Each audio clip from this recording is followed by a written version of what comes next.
Test, test, test, test, test. Test, test, test, test, test.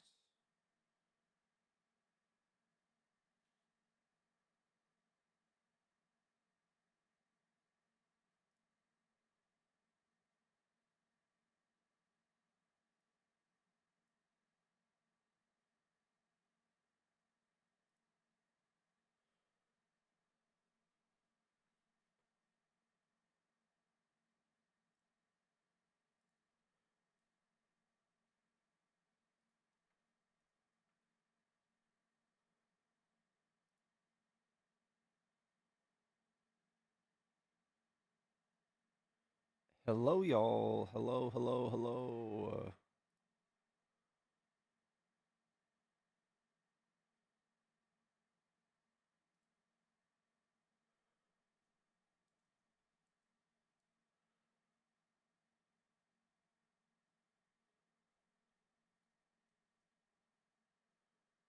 Hello, y'all. Hello, hello, hello.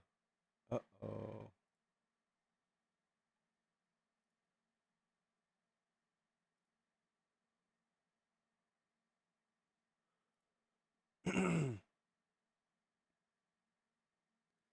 Yo, what's up, Jason? What's up, Gracie? What's up, Kenneth? Hello, y'all. Welcome back. Thank you. Guys, hit the thumbs up on the stream if you can. Let's try to get some people in here. This is gonna be a fairly slow live if we don't get an audience. We won't have TikTok to like generate a dialogue for YouTube to tune into. So this is going to be a little bit slower than usual, but we'll make it happen.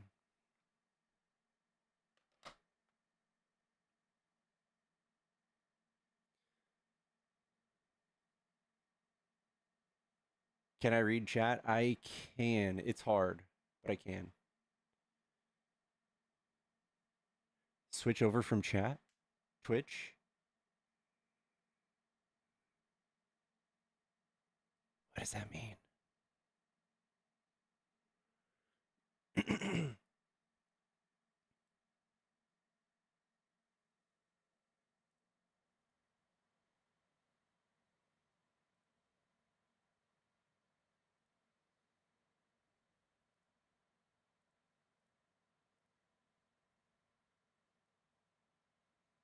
Here we go. All right, the phone number is on. I don't know what's rattling though. Test, test, test. It sounds like my microphone is rattling. You should ask Parker what he uses. He does the same thing I'm doing.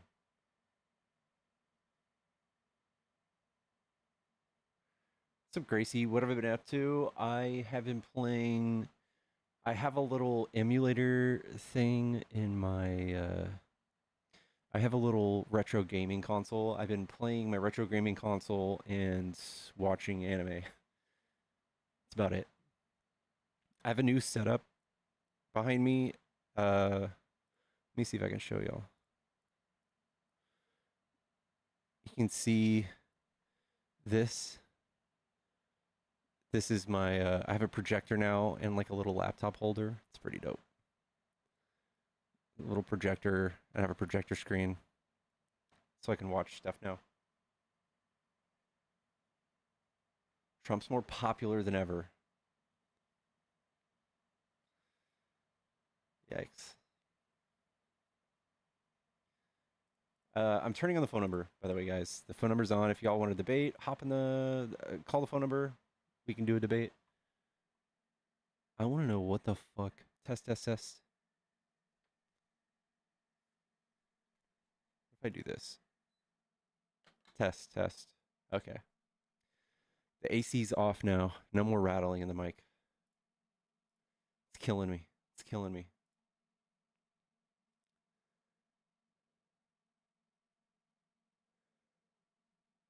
Denial. Trump beat his own record for approval rating. He beat it as one of the lowest in like 40 years. I don't think he's more popular than ever. I don't think that's a thing.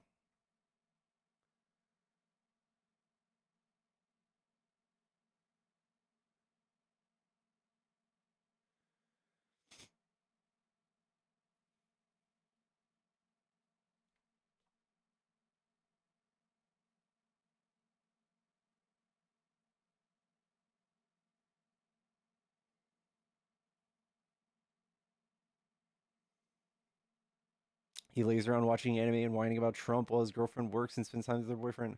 That's so funny. That's so funny. More or less, I spend my days making Trump supporters whine and cry and rage watch me. Watch them try to get under my skin.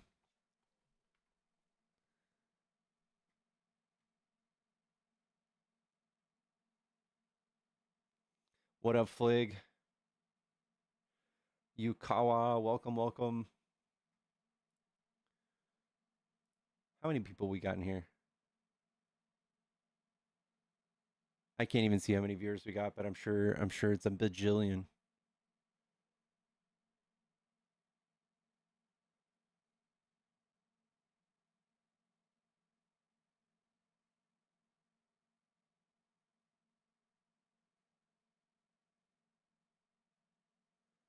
What's up, Lori? You got your hat? Thank God.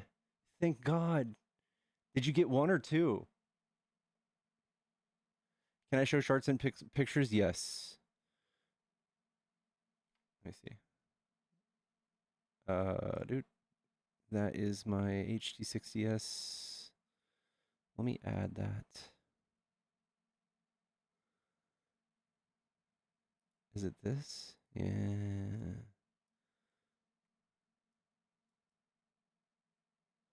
There we go. There's that. And then my PC.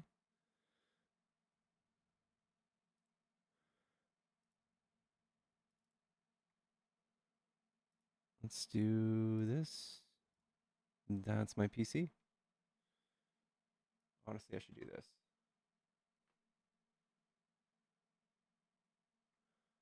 I'll do that.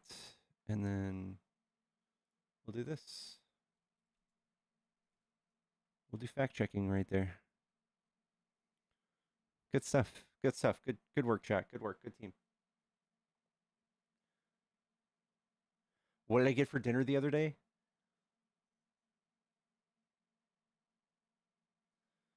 I'm pretty sure we went and got sushi.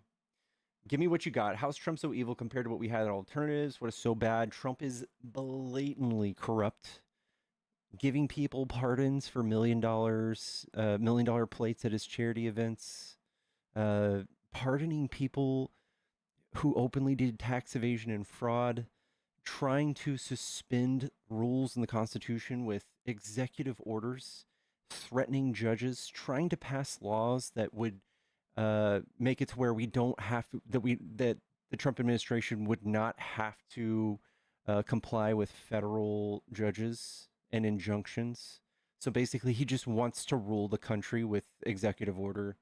Um Trying to fuck up the entire economy with tariffs, making us pay huge taxes on tariffs while also threatening companies or calling companies that would be transparent about how much these tariffs would be, calling them politically aggressive. Uh, I don't know, not giving FEMA funds to states like North Carolina, cutting off funding for NOAA, our weather services, so that entire states don't even know when they're about to get hit with tornadoes.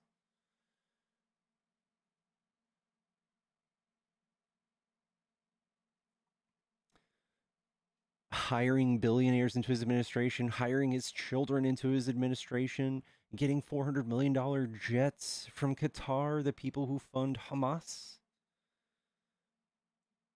The blatant open corruption. Trying to suspend habeas corpus so that he can literally just jail whoever he wants with no checks and balances, no due process, for no reason, for as long as he wants. It sounds like y'all want a dictator. You guys don't like the United States. It sounds like you guys would prefer to live in like Russia. Would you guys just prefer to live in Russia? That's what they got going on there.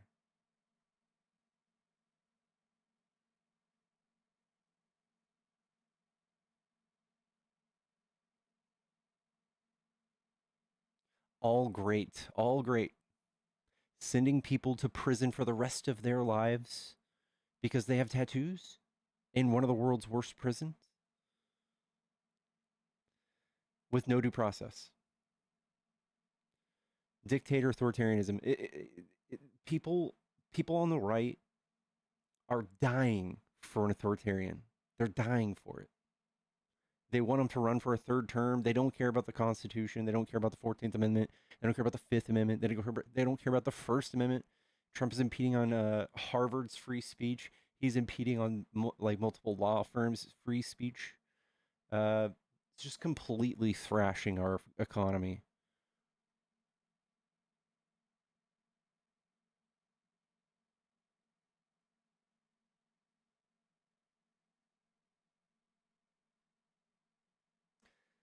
I might take an American King. Yeah, I know. A lot of people, when authoritarians take off, it's because the people voted and are primed to vote in an authoritarian. So like in the name of national security or something, after all of the propaganda campaigns have washed over the people that voted them in, they're just so ready because they're living in fear of an invasion or whatever Trump is telling you is happening. Uh, or all the trans people that are in sports, all 10 of them, they're just so ready for somebody strong and willing to say whatever it takes, do whatever it takes to stop people. And, you know, they want them there forever.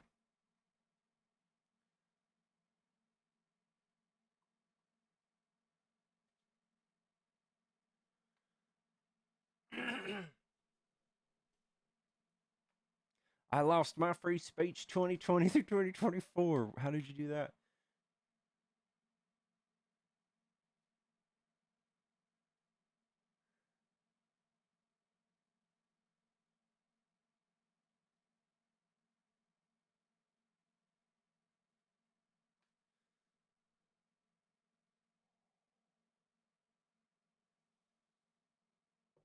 Do the hearts help you on YouTube? You can only like the stream once. One of the 10 in your state won the championship. What championship is that?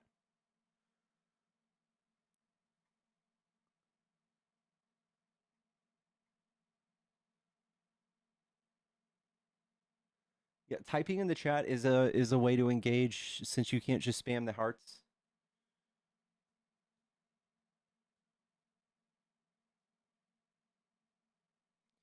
Trump cannot put together a full sentence. And it's embarrassing.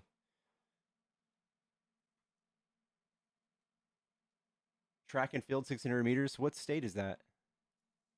Let's see if you're lying.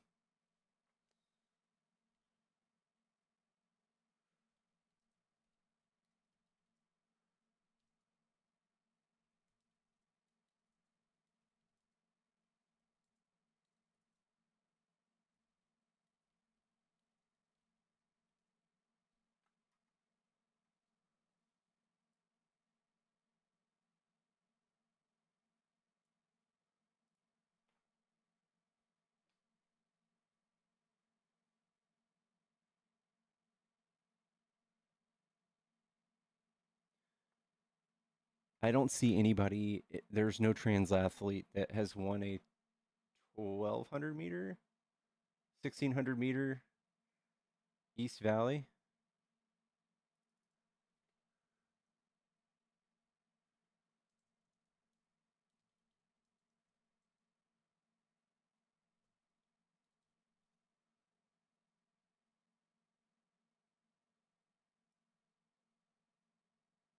A state track and field state championship title over the weekend, May 29th, 2024.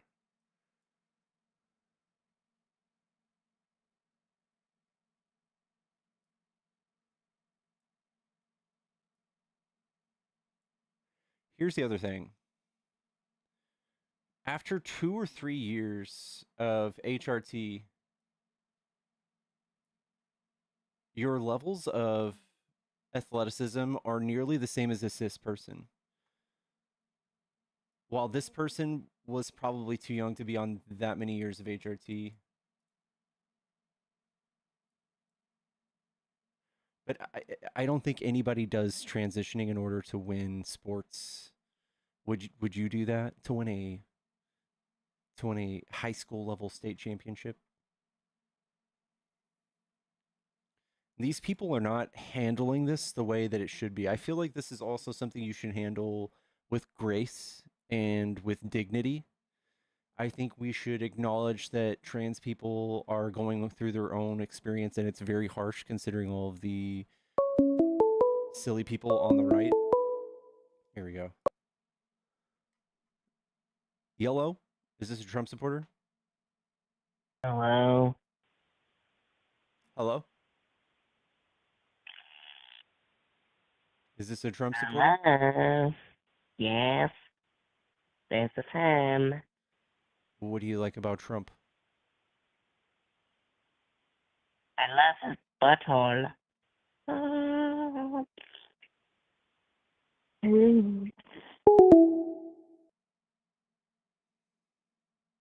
Got it.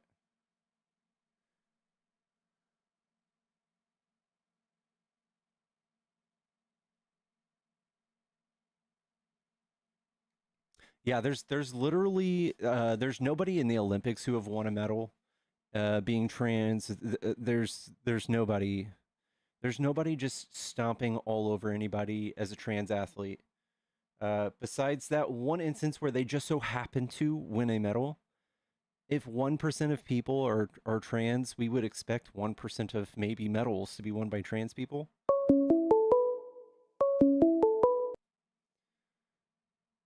Yellow. Yep. Hey man, how you doing? Doing good. Are you a trans? Doing I'm good. Are you sorry. trans? Are you a Trump supporter? Yes, sir. What do you like about Trump? Not a whole lot, man. I just think he was the better option, in the election, Why do you say and that? it's the little things, man. Like, and I think a lot of liberals, and I'm a registered Democrat. Like, I voted for Biden in the first election, and I was hardcore liberal.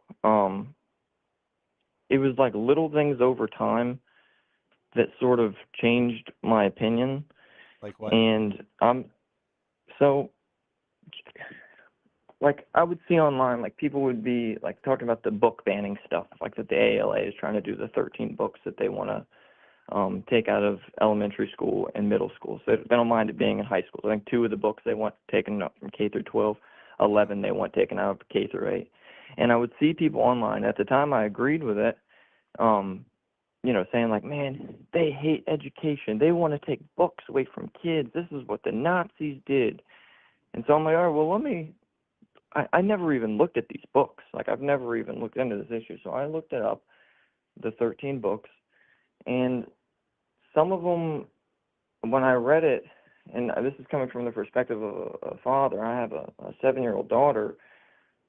I'm like, you know what, man, I wouldn't want my daughter reading one of these books, like, there's one of them. It's the title is Me and Earl and the Dying Girl, and there's a direct quote here from the book. And I encourage anybody who's listening, as well as yourself, don't take my word for this. I want you to like look it up on your own time here. Do not take my word for this. But this is a direct quote from the book, Me and Earl and the Dying Girl. Do you know how to eat her pussy? I'm going to eat her pussy. Do you even know how to eat pussy? Papa Gaines never sat you down and said, son, one day you're going to have to learn how to eat pussy. No, but he did teach me how to eat a dick. Well, I would teach you my pussy eating technique, but it's a little complicated.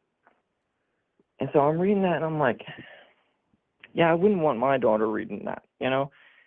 But then people, they paint it black and white. Liberals and Republicans, to be fair, a lot of people have a hard time being rational and saying, you know what, Listen, I don't. I think we should make books age appropriately like available to people. So while while this is probably not in anybody's classroom as like the standard book to be like reading your class to Sure. especially like a 7-year-old girl, what they're doing is they're making a spectacle out of these books. Like nobody's going around like a weird urban Johnny Appleseed planting these books into classrooms, into Of course. libraries. What they're doing is they're trying to find as many books as possible and then blaming the left as if we planted them there and that we want them there anyway. Uh, Yep, what I agree. and I think that more importantly, these books can all be found online. So they're just making a spectacle out of it and demonizing us while they don't have any real Right, but a boogeyman. They don't 7-year-old have can't go anything. They don't have anything buy it to really online. offer. They don't have anything to offer Republican constituents other than fear and just silly shit like that. That is not No, something that the left is trying to legislate into your classroom, right? of course, I'm not saying that that's the case, but that's what I'm talking about here. So it's they make it out to be a black and white thing. Like, man, the left is planting these books in classrooms. Just like you said, I totally agree. That's bullshit. Yeah. It's not So happening. so Most yeah, liberals would I hear that and say, yeah, can I you don't want that being read to my can you child think of in a class. time period in which like banning books, the right people were on the right side of history? Were banning the books. No, but I mean, I don't think it's inappropriate to say, hey, look, I don't want this in my child's library. I think, and it's that simple. It's like, yeah, they may not be planting it I inside the think class, but that's a that's what I'm given. talking about. You're making it black and white, and I it's think not a that's a black and given. white issue. That's a given. Do you think the Um, Bible should be in the classroom?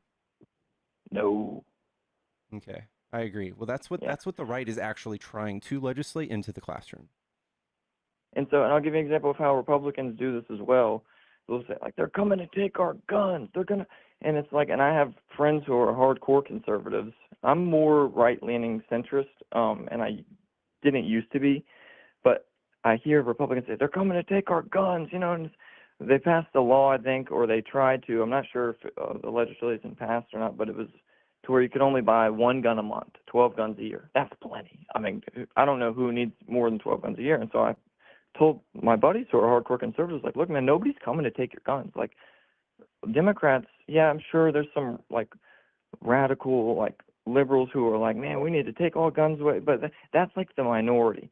And so I think Again, like I'm not hearing anything like the left is actually advocating for. We are advocating against people like banning like To Kill a Mockingbird in classrooms. Do you think that's good? I'm not really familiar with that book, to be honest with Bro, you. okay. Well, it's a very standard book. It's like it's one of the biggest books ever made. Uh, Oh no, I've heard of it. and yeah, it's very standard for classroom to be reading this like maybe in ninth grade, 10th grade, and there's racism in it. But for the right to want to remove that from classrooms, I think is absurd. I think that Trump alone taking things out of like the Smithsonian and multiple other like national museums that uh, basically said that we did bad things as a country, like slavery. He's taking a lot of black history out of museums. Do you think that's okay? No, I mean, No? and here's the How crazy much would part. you I think if condemn that? I would have to know like the specifics, right? If you Do have a you think specific at example, but 1% is okay? it 1% of depends, man. Like if it's removing black history out of museums? no, on paper, no. But if it was something like, uh, you know, anti-white rhetoric or like a book that somebody wrote Anti-white. where they're talking about all white people, yeah, and that's the thing, man. And again here, like I'm not saying like liberals are crazy all nut jobs, but there's a lot of rhetoric online where they're like they paint it out to be. I've had people on Instagram in a comment section. I'll comment on something and they'll be like, "Stay out of this white boy," like, and I'm like, "Whoa, I was on your side." Like, it in Dog, not all white people are we bad. are the majority. We are the Sure, majority. yeah, yeah. You're not going to clutch your pearls when someone calls you white or says something bad about white. We've been in control of this country since its inception. You can spare me like the victimhood. Like, dog, we're not being oppressed. No, I'm not saying we're being oppressed. See, and that's the black and white thing you're doing there, and that's what a lot of liberals No, do. but Just for because you somebody told me to shut about a comment section, it could be inappropriate, and then I'm not being oppressed at the same time. Two things can be true at once. dog, I could literally go out and call someone a white cracker all day, every day, inside of a workplace, in front of the president, whatever you name it, and it would be fine. Nobody would clutch your pearls, right? So yeah, but that doesn't mean it's not like unfair to somebody who's trying to side with you, and then you're calling them like, "Stay out of this white boy cracker," and it's like, hold on now, like, I'll give you an example here. So there's minority business grants, right? I think it's up to $25,000, and it's completely forgivable. I think when you pay your taxes, right, you may have to like pay some towards the loan, but you don't have to make like monthly payments if you get approved up to 25K. And so black people will say like, oh, not all of them, and I'm just saying this is something like, it's like, man, we have nothing, like you guys get everything, and nobody's against them getting that, but you can't tell me how oppressed you are and how hard it is to make it as a black person, and then also not like be taking advantage of these things. They're, before the DEI thing, which I don't agree with, that they're taking it away. All right. Yep. All right. You can. So this is a thing called privilege. So you're white, right? Yes, sir. Someone explained it to me like this: you don't know you have privilege until you don't have it. For instance, I have a friend that's in a wheelchair, and a lot of people have no idea what kind of privilege you have not being in a wheelchair until you're in a wheelchair. Like there's certain businesses you can't even get into. There's no ramp. It's just curb. It's just curbed all the way around the perimeter. You can't get inside.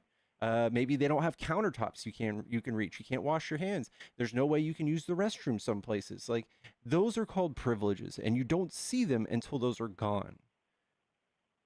So for you to pretend like those things aren't there and that we didn't oppress a certain class of people for hundreds of years is kind of silly, man. And we also have studies that show that we do still have inherent biases. We have racism, and from the top to the bottom, black people get arrested and they get longer sentences, 20% longer sentences than white people on average for the same crime. They get pulled over twice as often. And during the day, during the nighttime, it's the same. Like so we have all of these studies. They're 20% less likely to be called back if they have a black. Do you think more black on white murder? I'm sorry, my bad. Do you think more black on white murder or more white on black murder happens in the U.S. every year? I don't know why. Just off the top of your head, if you had to guess, like just off of what you heard from the news, off what you gathered from, and just in general, off the top of your head, do you think more black on white or more white on black murder happens in the U.S. every year?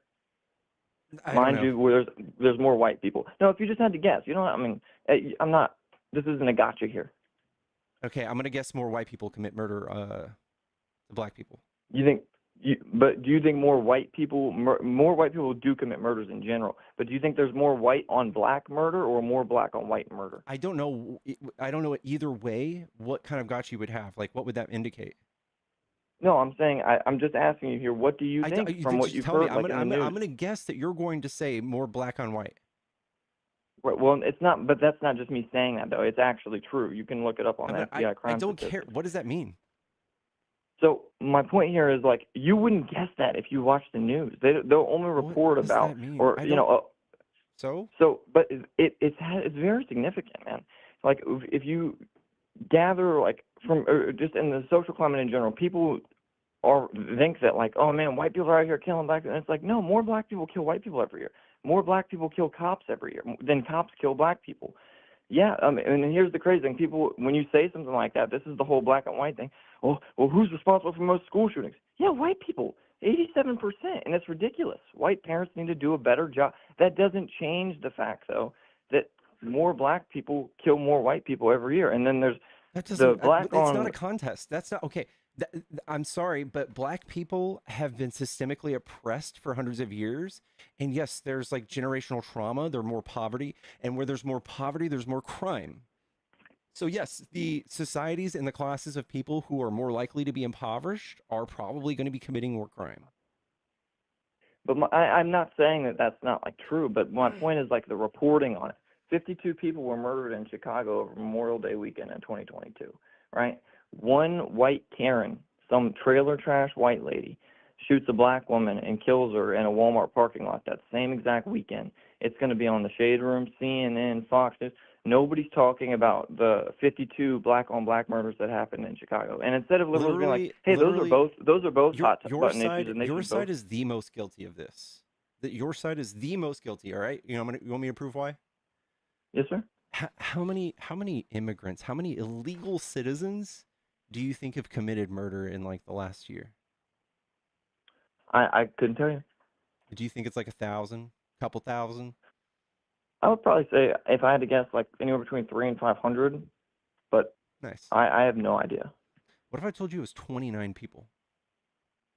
Yeah, I mean, I agree. They overinflate and over exaggerate. It's But been that's on the what you're news doing again, the every black and day. white thing. It's What been does on the that news change every, about what so I just that's what's said? been on the news. That's what's been on the news cycle every day for the past 4 years. Fox News talking about fucking whatever the fuck her name is, Lake and Riley. And I've had people tell Yep. me that thousands, maybe tens of thousands of people have been killed. It's nothing. It's not even close. When Trump started this whole movement about non-citizens or migrants being rapists and murderers, do you know how many people were murdered that year by non-citizens? Mind you, we had 10 million of them here. No, 3. but I There were agreed. I'm fucking glad that you're 3. agreeing with me though, because you're making my point for me. That I am not so making your what I point for just you. pointed to, You you're guys fall comparing for it to what this. I just You said. guys are the ones mobilizing on this and using hundreds of billions of dollars and cutting through the Constitution like it's butter to undo this whole hysteria that he's created. He's telling you guys that these people are an inherent problem and they're in here they're taking over the country when literally it's the smallest demographic of crime you can possibly find. They're the least likely like group of people to commit crime, and you guys are spending $88 billion a year doing deportations. You're sending people away without due process for the rest of their lives into prisons, to one of the world's worst prisons for the rest of their lives because Sure. of Do you tattoos think they Trump have. deported the most out of all the presidents? Do you think he's deported the most immigrants? No, he's deported the least because he's all if you'd think that there were 21 million migrants here like he says, that he'd be able to find some, he can't. Biden deported more month by month without breaking the law, without having to suspend the Constitution, without invoking wartime law. He did it by the book. Right, and Obama too. Obama deported more than any president Yeah. in history. But nobody, it wasn't on the news. They weren't talking about. I Yeah, agree. because he They're didn't doing the politicize it. whole. He didn't Right, call them but evil. here's what I'm saying though. I don't have to agree with the way that they do stuff, but I do agree that we should deport immigrants. I don't think that they should do the wartime, or act like, man, they're bringing fentanyl. Yeah, I'm sure that some of them are, and I'm sure there are some bad illegals, but that's always going to be the case. And that's what I'm saying, man. Instead of, I try to be as rational as possible. I do not agree live with in most. Texas. This is not an issue. And if you actually look at the numbers, you can see that there was 11.7 million during Trump's term undocumented migrants, and now there's probably like 13 million. If you ask Trump, 21 million new people came here. He's trying to make you guys go crazy and scare you. So for you to sit here and say there's some sort of hysteria and misunderstanding in the news, your president is doing that himself personally. He is doing that. He's Correct. trying to invoke I fear, agree with and you. he's trying to invoke laws that we only use during wartime, which every like authoritarian like dictator does. They invoke wartime law in order to stay in power or in order to use laws that usually you can't use. That's what Trump is doing right now. Do you agree that the left media does the same thing though with the In whole what regard? to what we were just talking about with like the black, white on black murder? Like if one white woman kills a black I've woman, never in the even same thought about weekend, how many 52 white on black black. murders happen. Nobody's going around counting how many white on black or black on white murders there are. Oh no, the Nobody's been FBI does. using that So, for but the political news reasons. talks about it. The No, they news don't. will use that issue. Do they absolutely will? You ever heard of Breonna Taylor, George Floyd? I mean, Yeah, those are Trayvon Martin. and proportionally, black people are killed. Unarmed black people are killed by the cops more often. Yes. Okay, but they kill more cops too. Like, and again, it's like, yeah, that's racist to say like, oh, we should be on guard every time we fall on a black person. But go out to, I'm not sure what part, but I've been to Austin, right? And it's like, if you go into a bad neighborhood, right, where, or just white, black, Asian American, and it's a mix of all minorities, and it's not just black folks. There's white thugs out there too. Like it's the left thinks, okay, What if do you I think we admit, should do? Should we start arresting more black people? no, I think that Okay, black people should what are change you their trying to culture. do then? What are you trying to do by saying I this? think the culture should change. Like, What do you go mean? if How are we if going you to go, legislate changing the culture? Tell me. well, you can't, but it's a social issue. The Okay, media, then what are you trying like, to do? What is voting for anybody going to do in that instance? well, I mean, I'm just saying, it's a social issue. We were talking about the news cycle. What did Biden do about it?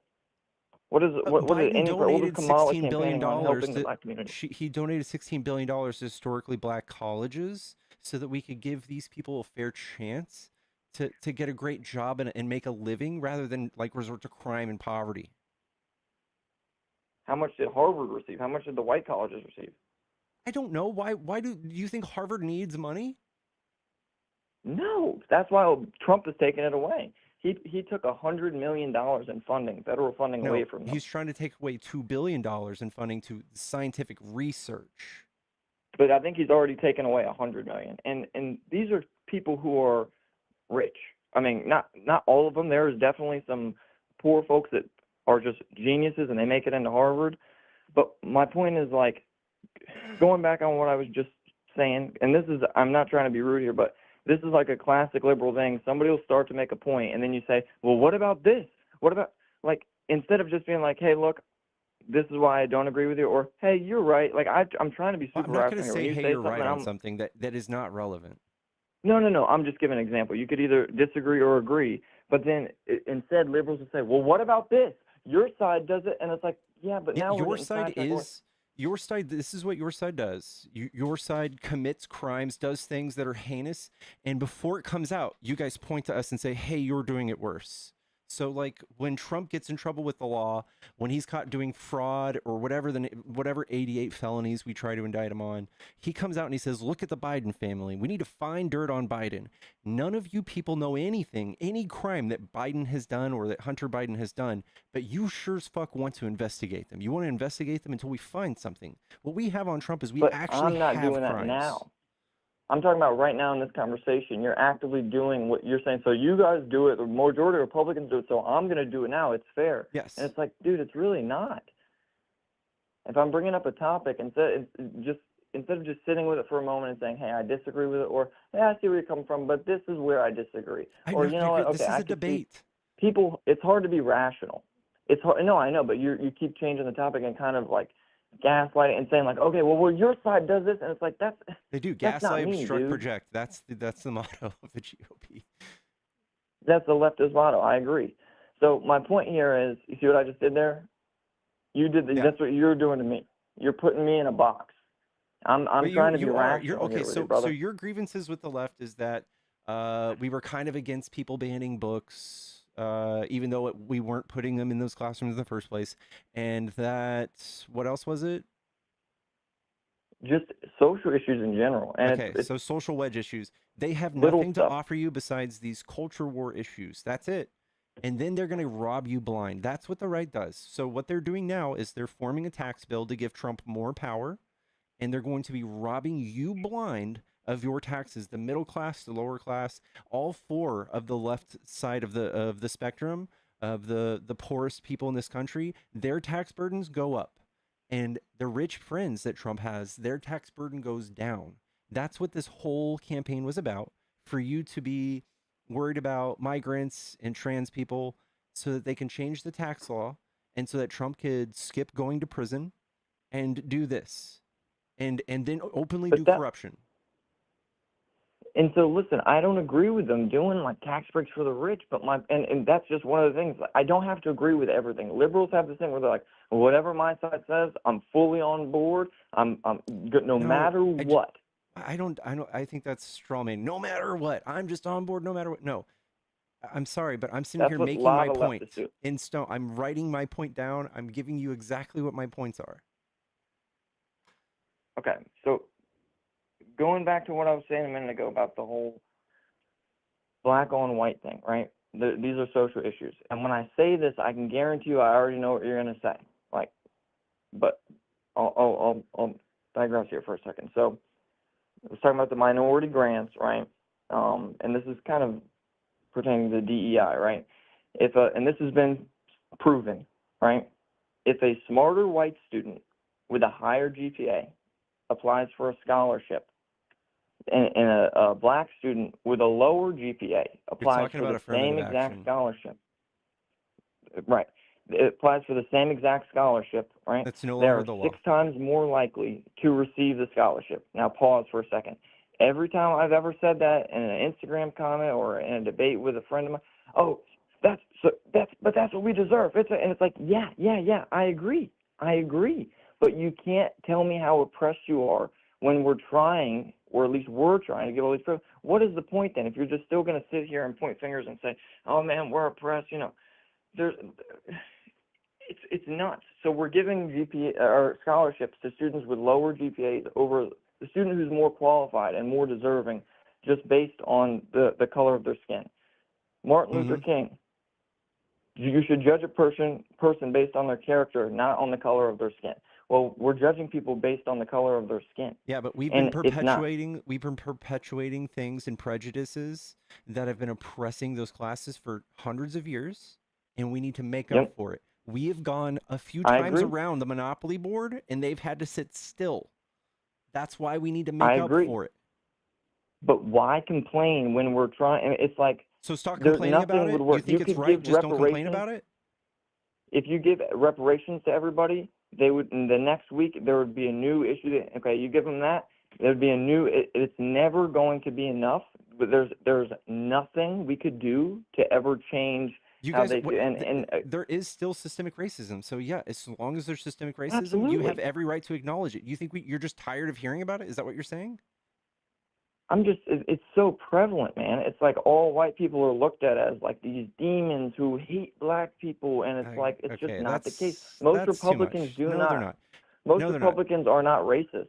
There's definitely some racist redneck Republicans down in the South or anywhere. I mean, that's not a point. No one's going around saying that Republicans hate black people, but most of you guys, racism is not a deal breaker. So it's kind of gross seeing you guys. And then with the trans thing, a lot of people think Republicans hate trans folks.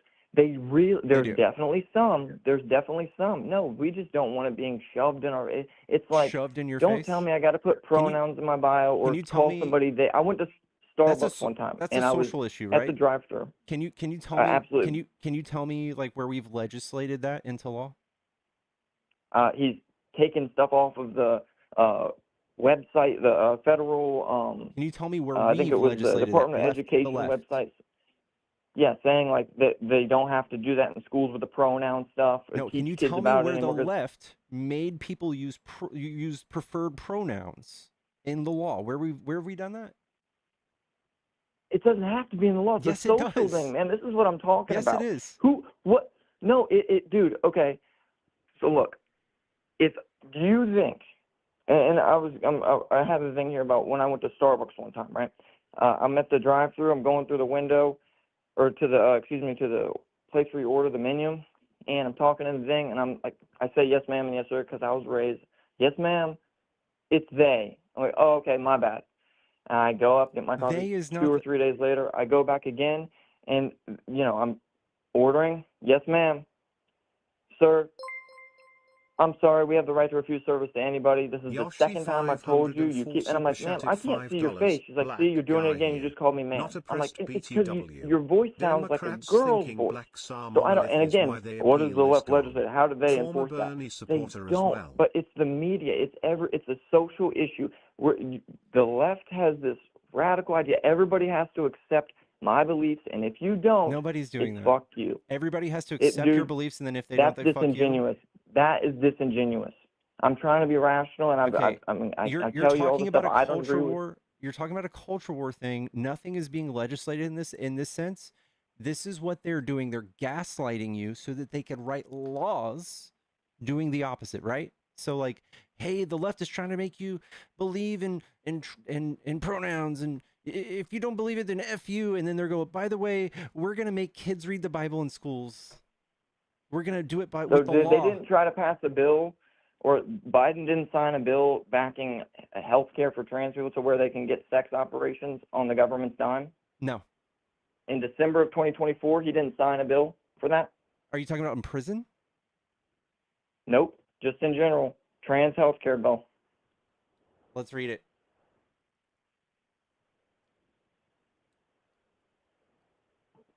In December 2024.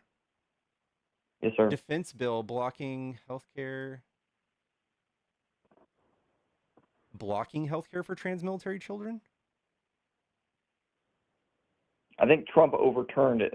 I'm not reading it right now. President Biden signs defense bill blocking healthcare for trans military children. And if anything came through Congress, it was Republican-led Congress, bro. That doesn't mean that a Republican drafted it.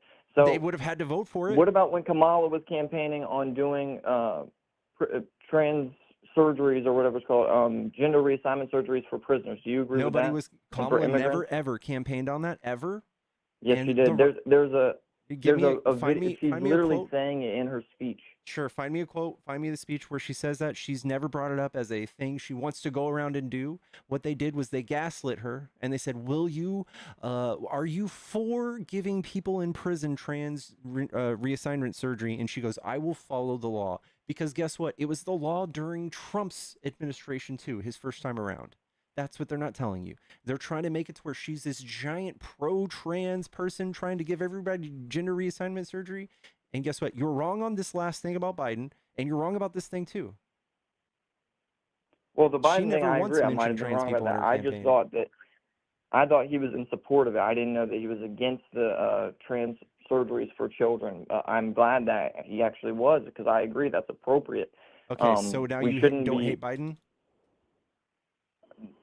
See, you're doing the black and white thing again. No, I'm just saying, like, this is. Can you admit? Can you just please, dude, please, because this is good. If you can't just be like, okay, I see what you're talking about there. Like, you can't. I don't see what you're talking. You lied. Dude. No, I didn't. I was mistaken, and I'm admitting, like, oh, okay, I thought he was for it. I didn't know he was blocking it. I thought he was for it. He signed something that was against trans healthcare. Okay, well then I agree with that issue, but you see what you just did there? So now you love Biden? No, I agree with the one thing he did, and there's other things I agree with that he did, like the gun thing I was telling you just about a minute ago.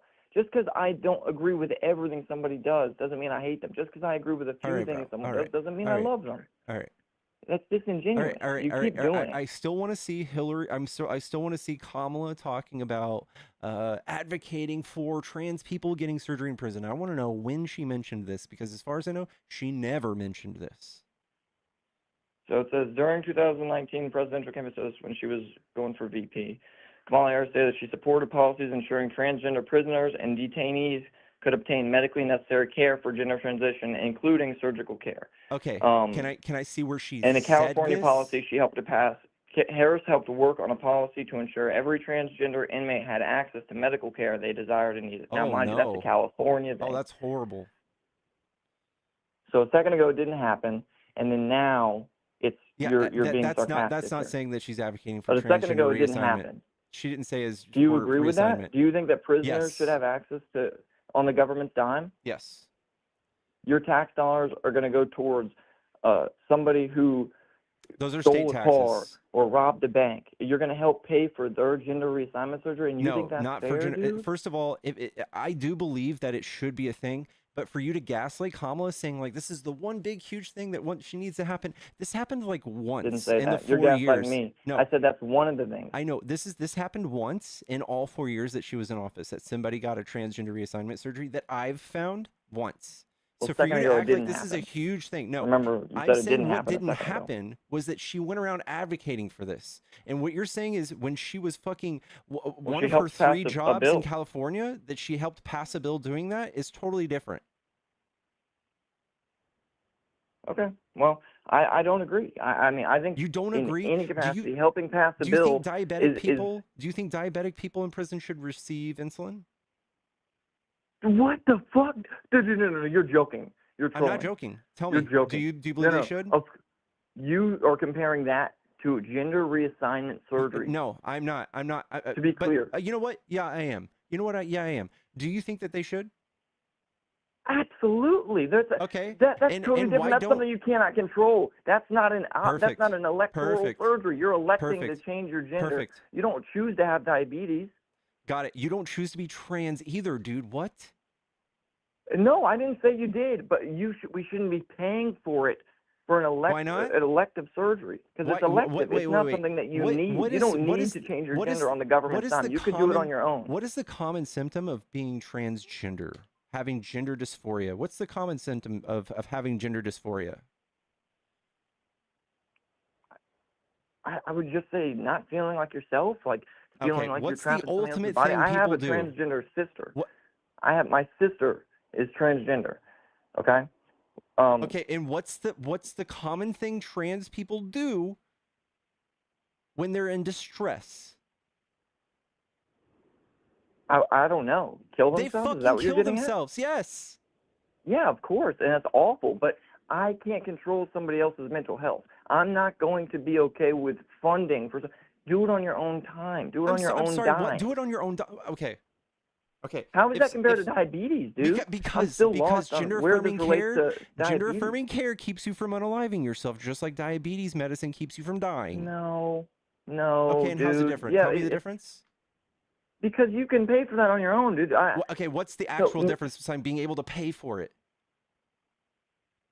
It's not okay. That's what I'm saying, dude. That's not it's not okay. that Why? I hate trans people. It's not like, oh, okay, I think It's trans not people okay. should Why? kill themselves. Fuck them. Because we're paying for it. We're using tax dollars. Instead of just, and this is the crazy thing that liberals do, instead of just being like, you know what, I am not anti-trans. I think that we should pass legislation to help them get loans and grants and lift them up. Mind and you, I this agree has with happened that. once in the span of 4 years. But I don't think we should be covering and for those. this, it has to be everything. You for guys you go to think all this is in. for you to think this is endemic too is crazy. But no, this is the same thing, and all you can say is these like weird things like they can pay for it themselves or it's their own problem. That's why this is why we claim you hate trans people, because you just don't care, do you? If they were to kill themselves, you're like, oh well. No, of course. I have a transgender sister. She lives in North Carolina. She was born a man, and She was love born her. a man. That's my fucking sister. How is anyone born a man? But she's a woman now. She identifies. Okay, now that's disrespectful. How is anyone born she was a full-grown male, biological male, and she transitioned, so now she's a woman. And I refer to her as she because I respect her, and I respect all trans people. That's the thing, dude. Most stop Republicans, tokenizing granted, your there's fucking definitely sister. some. There's definitely some, but I wouldn't support the government paying for her thing. She paid for it on her own. Okay, she's not all the way transitioned yet. If she were to go to prison and they didn't give her hormones, and she were to ultimately become depressed and suicidal and commit suicide, would you blame the government? Yoshi 504 the government not paying for her hormones? Detransitioners have a higher rate of suicide. She's gonna pay for it on her own, like she has. That's so fucked up, bro. Dude, no, because that's not like diabetes. That's not something you can control. You can say, all right, look, I fucked up. I committed a crime. I killed someone. I robbed a bank. You're not going to be rewarded with something that you don't. What if she diabetes did, is something you cannot control. What if she did tax? Let's say, what if she did one of Trump's 34 felonies? What if that happened, and then she died? The ones was he found guilty for all 34? Yes. Okay, so if my sister said the value of her car was only $1,000 that's not the felony that he got charged really with. bought it for $5,000. That's literally what he did with his house. That was a civil suit. It's literally that's not what the he did same with his felony. house. You're getting his criminality mixed up. Okay, so then explain it. What if your sister campaigned money, used campaign funds to send some person hush money to say that they didn't have sex with her, and then she was sent to prison? That would be wrong. You see what I did there? I don't agree with it. What if my sister hired somebody and then she went to prison and died because she could get her work HRT in another company that she was? What if my sister hired her son or got her son a position in Ukraine to work as like a CFO for a big energy company? Is that right? You'd have to first of all, if you're the president's son, you would ultimately every job you've ever got for the rest of your life would be in your dad's name, right? Second of all, do you know what Hunter Biden's... A Ukrainian energy company, dude. This is so easy. This is a softball. I can prove to you have no idea what you're talking about. What is his work history before that? Do you know? What the fuck are you talking about? Why would I know his work history? I'm talking about this one thing. So you're saying he wrongfully got this job, but you don't know anything about his career? Dude, those two things are they're not mutually exclusive. What does that have to do with you don't know anything Ukraine? about his career, but he's not qualified to be working for Burisma? What was Trump doing in 2007? I don't know, ripping people off and slinging real estate. No. What were all the businesses he's doing? Because if you don't know, then you can't talk about the fraud thing. So what were I know a lot about his businesses, but I'm not claiming that Trump specifically 2007. All right, this is not the same thing, right? So you're saying that Hunter Biden wrongfully got hired into this position he had no business being in, yet he's a fucking lawyer, and he also worked for Amtrak, which was logistics by rail. What do you think that Burisma did, my friend? They did fucking logistics by rail for energy. Yeah, that's a legitimate job. Oh, man. It sounds like Hunter Biden was qualified for this job. Dude, what was it? 35,000 for the big guy, or 75, 25,000? I don't know the amount. Stuff like that, damn. dude. You should hear about what Trump did. He hired his children directly into the White House. You're doing it again. No. So wait, do you agree with the 25,000 for the big guy? Before we move on, before you point fingers and say, well, what about what he did? Who is the big guy? Who is the big guy? Did they Hunter prove who the big guy was? That makes this okay for him. Yes. Look what Trump did. Does that make that okay? Can you tell me if you have a problem with politicians receiving money from other organizations, other countries? I've got news for you. Your friend Trump did this 70 times worse. But no, this was not money. It was proven that it was Joe Biden's brother that got this money. That was the big guy, not Joe Biden. And even if if Joe Biden got somehow $6 million or something, is whatever they claimed it was, wait until you hear about Trump's son-in-law, Jared Kushner, getting $2 billion from the Saudis while being over the Middle East. Trump hired this fucking child into the White House to be over the Middle East, and he got $2 billion. Billion with a B. That's disgusting. That's gross. Now, back to you. Do you think that was gross what Hunter Biden did? No, it was not proven. It was not proven that Hunter Biden did something wrong and that there was any corruption at all with this Burisma thing. No. And if you watch the movie, there's a movie called From Russia with Lev. You'll understand how this all unraveled. It was all a big nothing burger, and that's why there were no indictments on him. They got him on fucking gun charges and tax evasion before they got him on anything because they couldn't prove anything, right? It's just disingenuous. They didn't prove anything? It's impossible. Did they prove anything? I'm not familiar with it. I have no idea what happened with Kushner. Good. But I'm asking about the Biden thing, and you're pointing and saying, well, what about this? They did this, so that makes this okay. Yes. This is what he's done the whole call. If you have a huge problem with people using the government and their position in the government to get a lot of money, free money, like $400 million jets or things like that, I got some news for you, bud. Trump is like openly doing this right now in the open. He's got meme and coins. Listen, this is going to blow your mind. Are you ready? I don't agree with it. Holy shit. No, wait a second. You don't agree with it? Then why are you calling it out? Why are you calling it's like living in Nazi Germany. Because two things can exist at once. I was making a point, dude. You're not making a good point. Just because one side does it doesn't mean the other it's okay for the other side to do it. This is what you're doing. This is why I have to call it out. It's like living in Nazi Germany and pointing at Hitler's political point and go, this guy kicked the puppy. No one gives a flying fuck. That guy kicked the puppy. Look what Hitler's doing. That's what you're doing. You're the king. Your guy that you voted for is doing this openly everywhere to the tune of billions of dollars, but you're pointing to Joe Biden possibly getting $100 grand, and you're like, this guy, this is the bad guy. No, I'm saying neither is okay. No, you're not. I'm just saying the point I was making though, dude, is like you're pointing to others instead of being like, yeah, I don't agree with this, but did you know that such and such did this and got this much from this country? I would say, yeah, no, that's awful. Can you tell me a thing Joe Biden did for Ukraine that was so corrupt? I mean, I don't think it was corrupt, but I don't agree with us, giving them billions of dollars in aid. You don't agree that? Do you know what the Budapest Memorandum was? No, sir. That's why. So in 1994, we told Ukraine, hey, you can't have those nuclear weapons. You got to give them up. And they gave them to like fucking Belarus.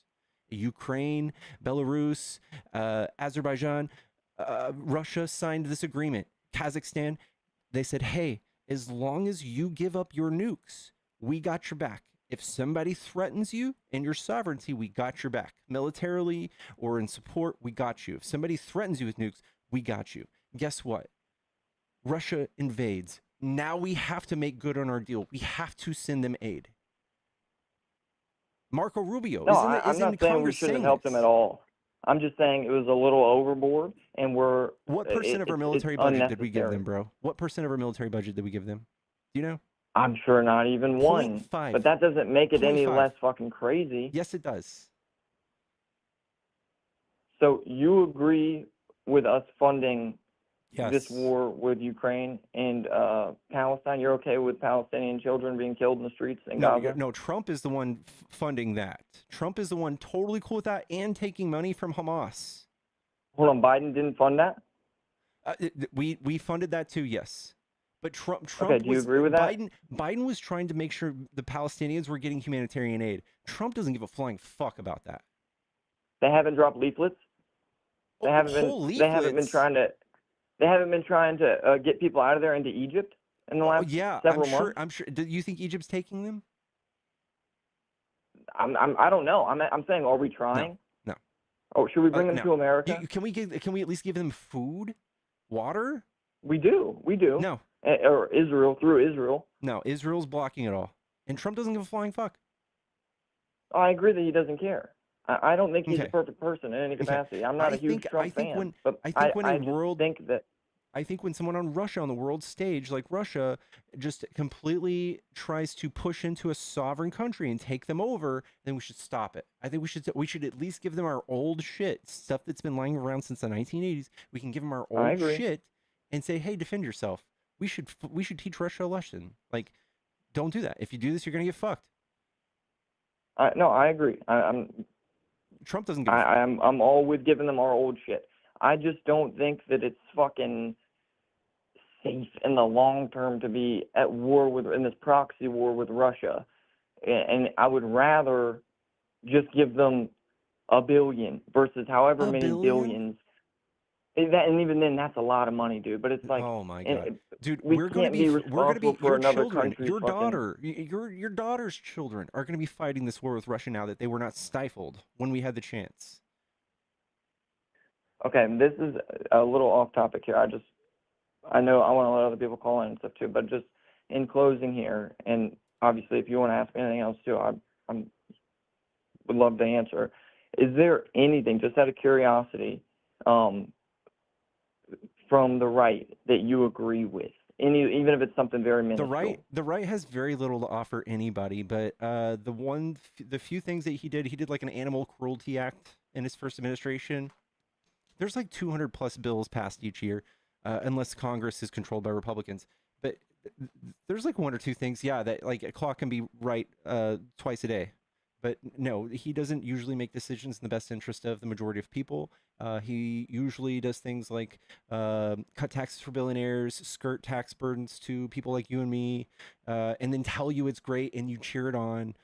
He lies to the media, demonizes people, punches down on minority groups like trans people. He spent $217 million running on anti-trans stuff this last campaign, even though there were a total of 10 people in that fucking out of the 510,000 people in that league, there were 10. For real? My whole thing here is, I think if you or I or anybody went out into the street with a microphone and a camera and you interviewed the working class, right, just regular people out and about, walking their dog at the park, whatever, right, and you ask them questions about, political questions, I think you would be shocked to see that most people agree on a lot of shit, left and right. And there's the thing I was trying to say this whole time, I try to be rational, I really do, but the way that our system is set up, it's black and white. There is no gray area. Like, for example, if you said to somebody, hey, what are your thoughts on abortion? It should be like, A, it should be legalized federally. B, it should be legalized federally, but with limitations and restrictions. Example, it should be illegal for a 16-year-old to get an abortion. C, it should be left up to the states. Or D, it should be banned federally. Most people would between B and C. A is the far left.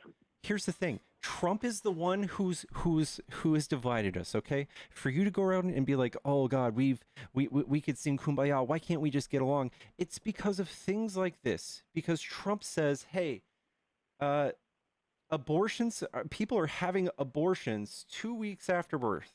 2 weeks after birth. Do you think that's happening?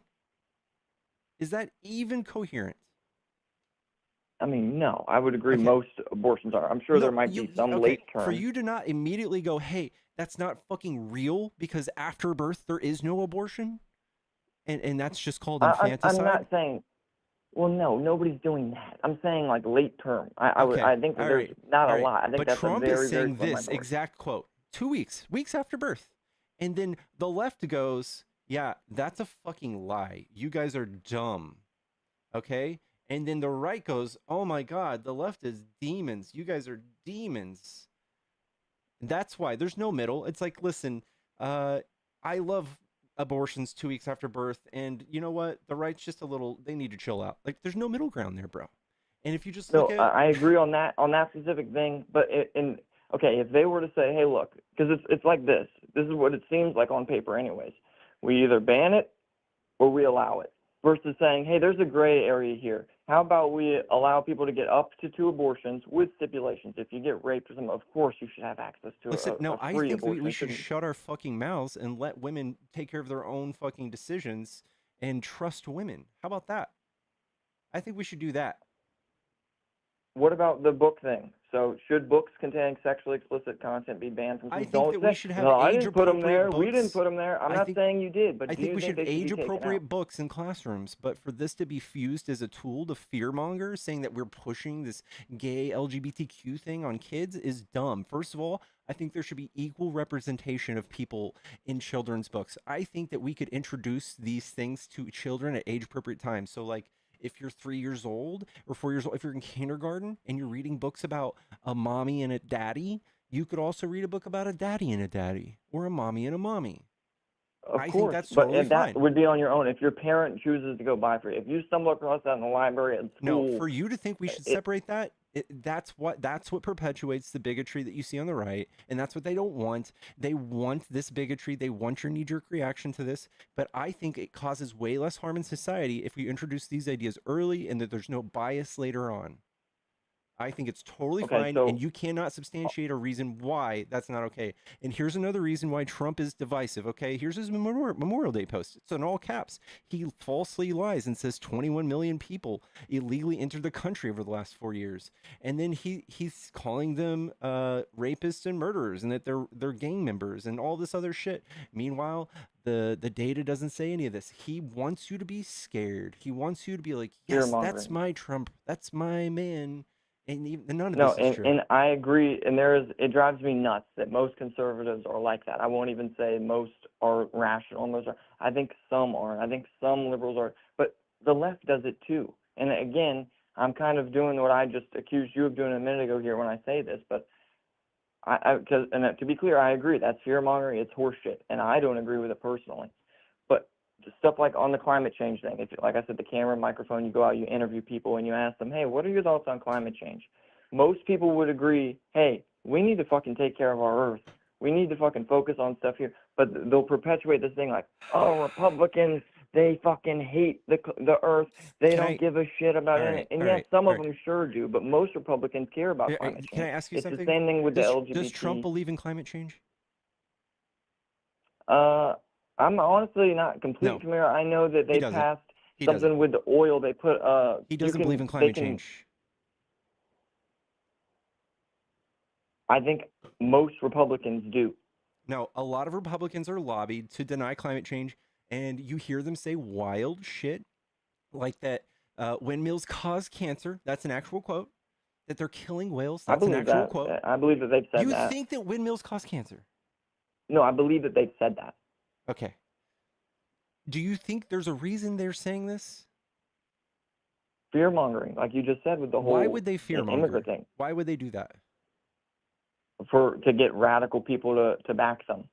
Okay, but the left does it too. Maybe oil. Do you think that the left does that at all? Can you tell me an example? Well, just like I said with the whole climate change thing. Yes, there's a few radical. Climate change is a literal existential crisis. We will literally cease to exist as a species if we don't address I'm agreeing this. with you. I'm saying, do you think, though, that they make it out to be that all Republicans think that windmills cause cancer?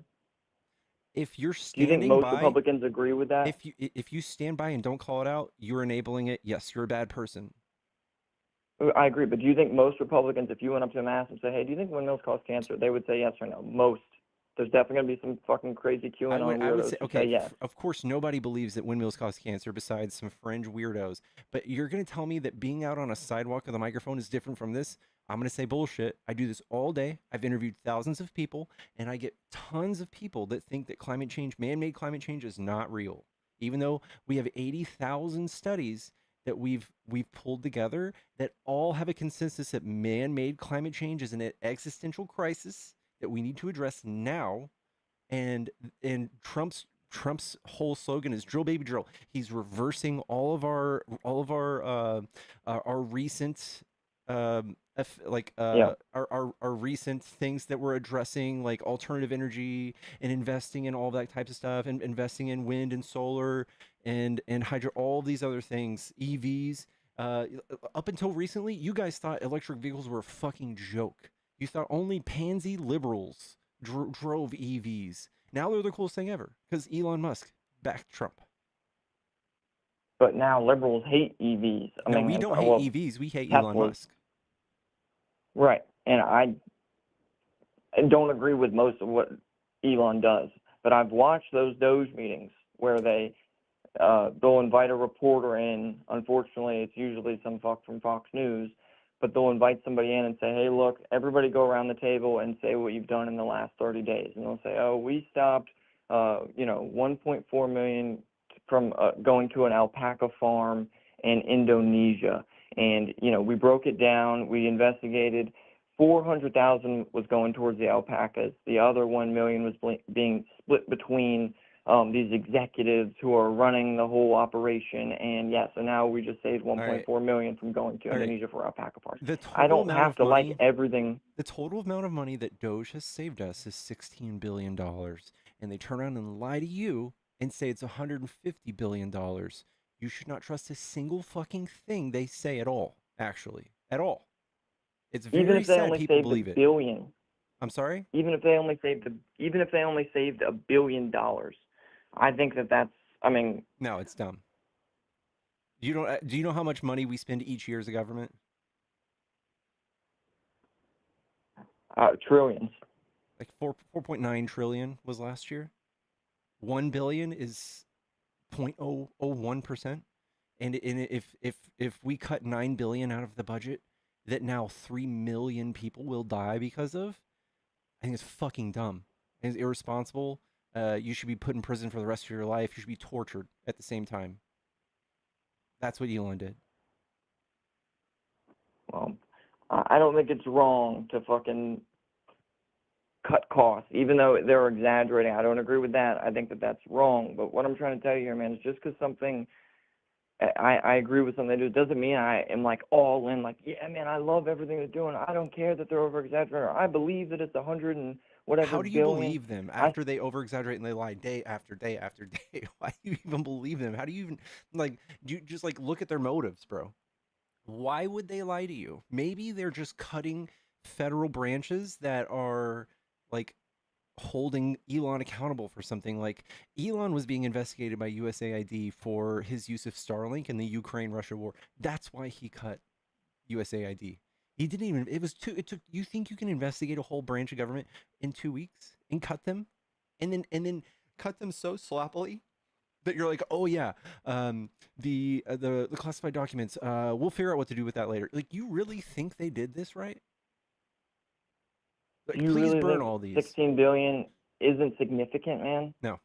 I hate that they exaggerate it, but I think $1 billion would be like, wow, no, that's fucking nothing. Great that we saved $1 billion. That is not doing anything efficient with our government. In fact, if there was $10 billion anywhere on Earth that saved 3 million people this year, that's the last thing you cut. It's the very last thing you cut. We spend 800 or 900 billion dollars on our military every year. And if you're focused on the 10 billion that actually saves lives, you're fucking insane. You're dumb. Well, like I said, I don't have to agree with them over exaggerating the amount or fucking, but I'm not going to sit here and say it's not good to save $16 billion from fucking stopping them putting on plays in France or funding fucking alpaca farms or Yeah, and a sweatshops lot of in those were fucking other lies. countries. A lot of those were lies. Yeah, well, I know. There was one where they were like, "Oh, we're paying $200 million or $20 million for shrimp on treadmills," and you look further into it, it was actually $1,000 that we spent on shrimp on treadmills. Like, it's so dumb, and they cut a $20 million program with that lie. You're just believing every one of those, and you're like, "Oh fuck, I'll find one that actually is true." Damn it.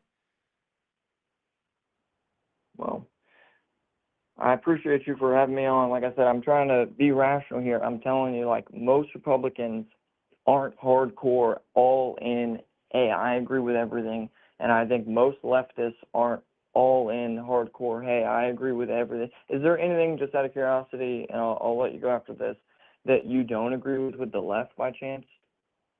I don't think they should funded Israel at all. Okay, cool. Yeah, but again, it doesn't, like, and I don't think the Trump administration should be doing it either. I agree. But I think most people struggle with admitting, like, hey, I don't agree with these things. It might be one or two, but most people will say, like, no, I agree with everything. Like, or they're just not educated enough to fucking know what they wouldn't like about left policies. And same with the right. Like, most people on the right fucking, agree with most of his policies, but not all of them. But there's definitely some radical rightists, or Republicans, and there's definitely some radical liberals who muck up the waters, and it makes it to where we can't have a conversation. We can't have debates like this without people yelling over each other and disrespecting white people. There's definitely more white privilege than black privilege, but black privilege does exist. I hate that we can't talk. It is a thing, dude. But I just don't think fucking there's any room for conversation because people are too busy yelling about the radical shit and making it black and white versus talking about the gray areas. Like I said, with the abortion thing, you think no matter what, every time we should cover an abortion and that somebody should get an unlimited amount. I think that abortion is great. I'm mostly pro-choice, but I think if you've had 4 abortions in the last 10 years, that's a little crazy. You should invest in condoms. I think that maybe still you shouldn't have an opinion on it. Anyway, I'm gonna let you wrap up. You've been on for exactly an hour, so thank you. Yes, sir. My bad. Thank you. Chat, I do have a Venmo Cash App in the link on this video. Any friendlies, can you guys see where that link is? Is my link tree available to you guys? Anyway, I'm going to go ahead and move on to the next caller. We do kicks here. I think we have the bots telling you guys about how to do a kick. Nobody's having a ton of abortions just because they can. And even if they are, we're not going to sit here and take away millions of women's rights to health care because you feel icky about how much one person might get abortions. Yellow, are you a Trump supporter? Oh, yeah. How old are you? 68. Oh, okay. What do you like about Trump? So let me give you, are you the host? I am. Well, let me give you a little history lesson. First of all, we should be supporting Israel. Obviously, you've never read the Bible, okay? And you're not a Christian. No. So I get that right from the start. But I am born and raised redneck, hillbilly from the hills, and yet I made it out without the government's assistance. I made it takes a lifetime to come from nothing, and Trump has helped us. I've lived through Kennedy, I've lived through freaking Nixon, the Bushes. I am not like a hardcore Republican. I was always independent, registered independent until DeSantis. I needed to be registered Republican to vote for him in the primaries, okay? Now, and as far as Russia goes, they were our allies. Do you realize this? Let me give you a little history lesson. They helped us during our fight with the British. They blocked the British ships till France got here, okay? And then they helped the North, which I hate, but they helped the North by blocking the ports so the supplies couldn't get to the South. So Okay, they helped you're the North kind of win going the on a Civil few different War. topics. Do you want to talk about Israel? Or do you want to talk about Russia? Both, because I think Ukraine, what did they get? $380 billion from us? I mean, really? That's our money. That was our tax dollars. Okay. I worked all my life to pay that. Okay, I feel like we can go over this one by one. So, first of all, I told you about the Budapest Memorandum. Did you hear me talk about that? No. Do you know what it is? Don't pay too much attention to Budapest. Okay, well, but I do pay attention it's part of the history you spouted Ukraine. off saying like the whole Russian war, Russia and Ukraine, they giving up their nuclear arms. Do you think that right now Ukraine would be in the position they're at right now if they had nukes? If they would have never asked for admission to NATO, which NATO denied Russia admission, and Russia was our ally during World War II. They were fighting the Germans with us. They are a sovereign country. They have every right to be an ally with whoever they want. No, NATO promised that they would not expand. When did they do that? And yet they've expanded. When did they what did they have? That? Like, I forget how many countries are now in when did NATO. They promised to do that? After World War II. It was called the something treaty. I forget what it was, but the National Alliance Treaty or something like that. I forget. It's nowhere in writing. No, you were so wrong. You're so wrong. You're going to have to prove NATO. Well, I'm sorry. Well, I could pull it up, but I'm on the phone with you. So your phone works. I don't have every history lesson in my head, but I have the ones that I was actually involved in. Like you should really figure this one out, because as far as I know, there's absolutely nothing saying that they cannot join NATO. And first of all, the reason they don't want them to be in NATO is because then they can't invade them. That's why Russia doesn't want them in NATO, right? Exactly. Why would okay, listen to this. Just listen. When Russia put missiles on Cuba's border pointing at Florida, okay, which I live in, we demanded that they move them, and they did finally. Listen, okay? And Kennedy brought that. You're not even getting this right. You are such a child. Why don't you read a history book and not one that was written in the 2000s? Okay. Do you think that it was a little something different? Maybe they were in a submarine pointing those missiles at us, ready to shoot? They had missiles on the border of Cuba. I'm sorry, but it's pointing a little more than towards that, right? us, and we absolutely said, no, this is not happening. You know, the United States is just as guilty as Russia is of saying, no, if Ukraine becomes... What? Vasily Arkhipov. What the freak is that?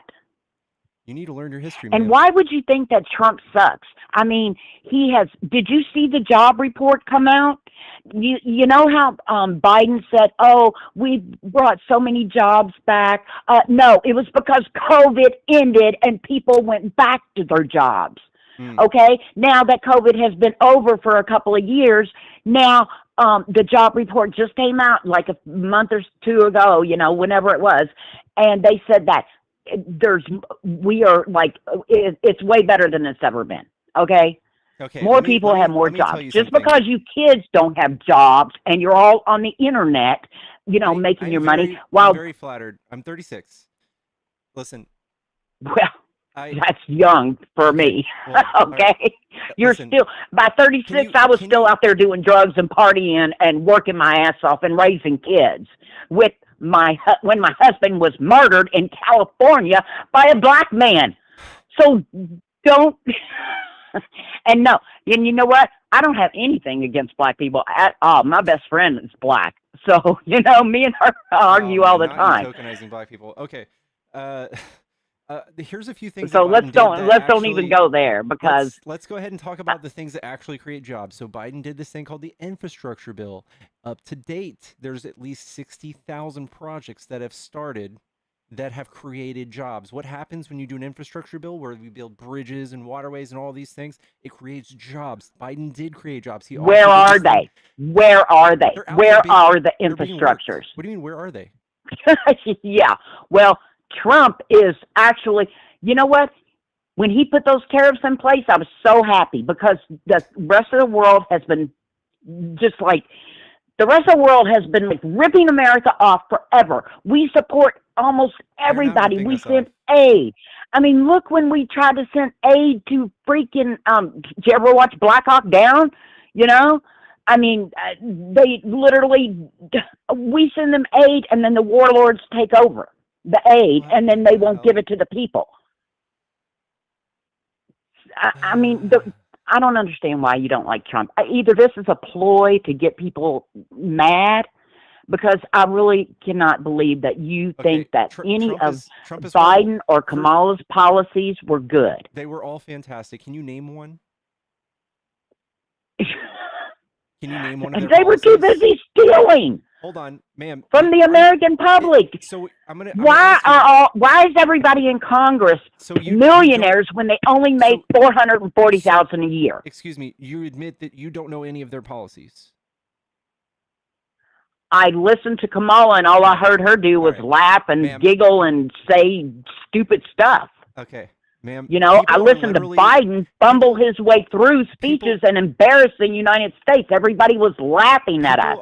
Now everybody, and Saudi Arabia, you of being an actor, someone who's making the right look crazy on purpose. That's what they think this is.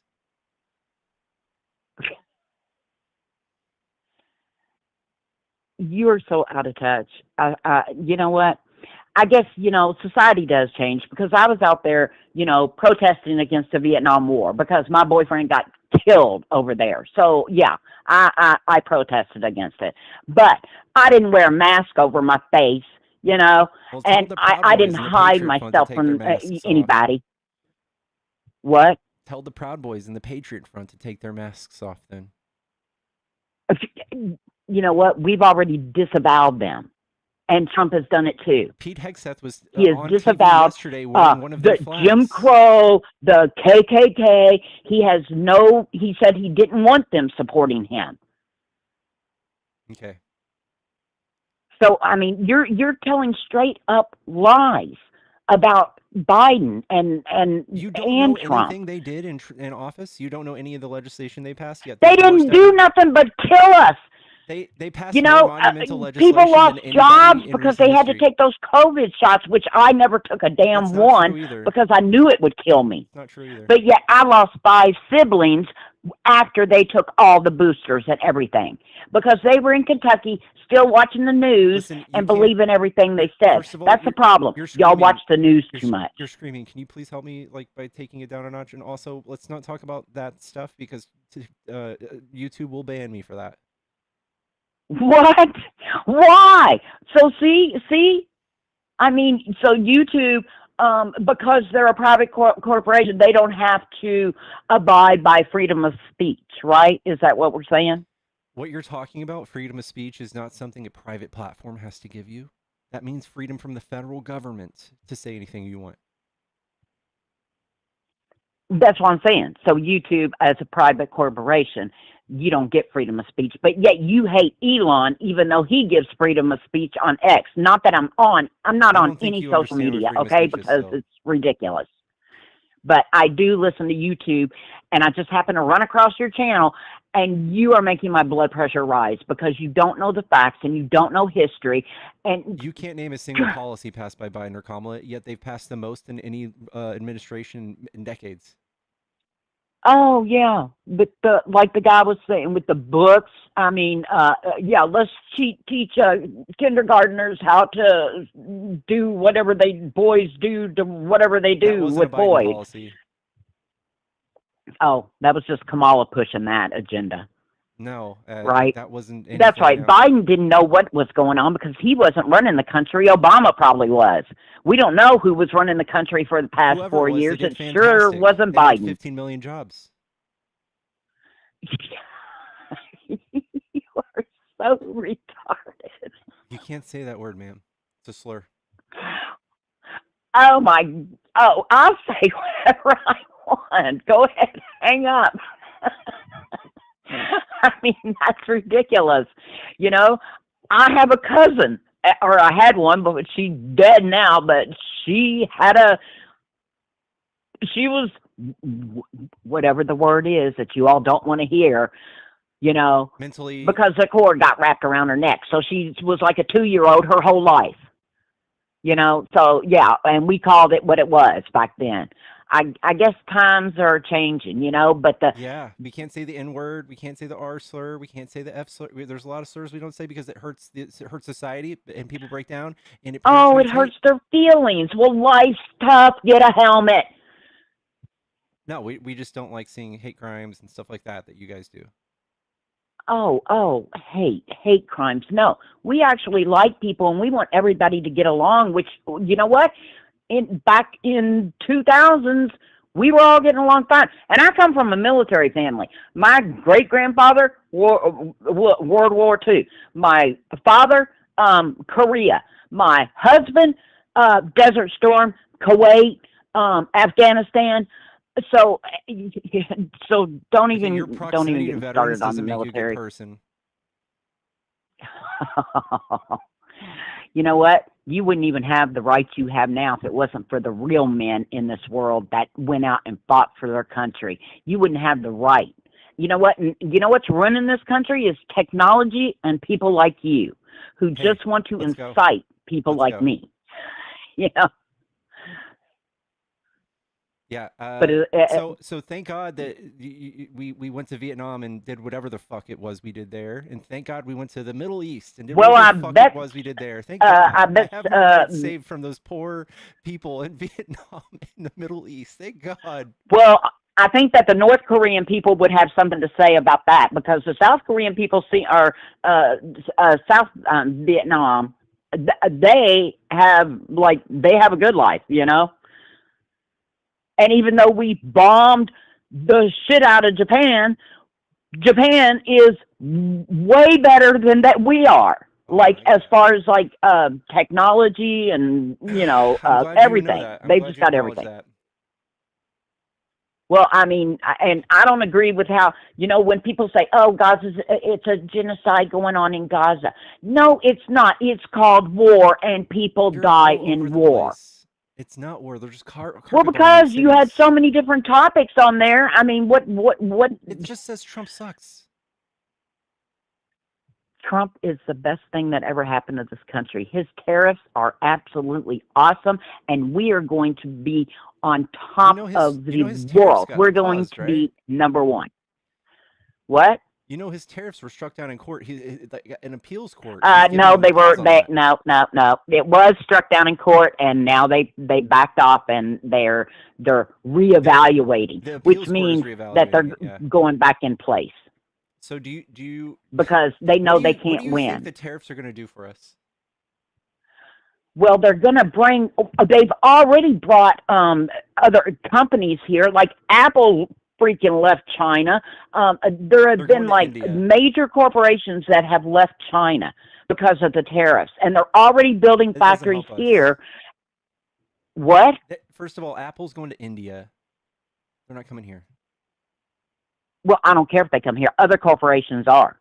The ones who are smart are. There's plenty others leaving. Subaru's leaving. There's plenty of other corporations just straight up leaving. And I guess everybody thinks that Toyota's made in China when they're not. They're made in America. They're Japanese. You know, dude. But they're made in America. I'm in Texas. Only a few of them are made in Texas.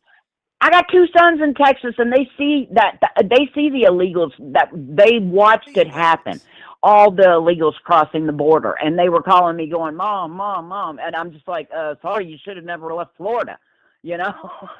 I mean, so and then people demanding their money and their phones and their hotel rooms. Are you kidding me? That New York has turned into a trash pile because of Biden and Kamala. It was once a shining city on the hill. Now it's it's a flyby city or a flyby state.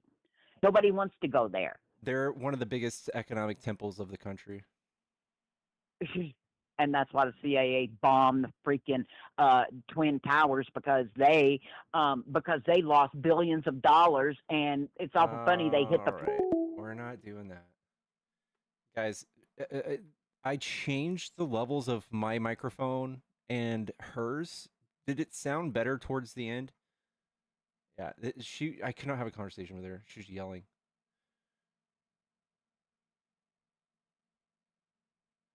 I'm gonna open the phone line back up, guys. We're not gonna perpetuate.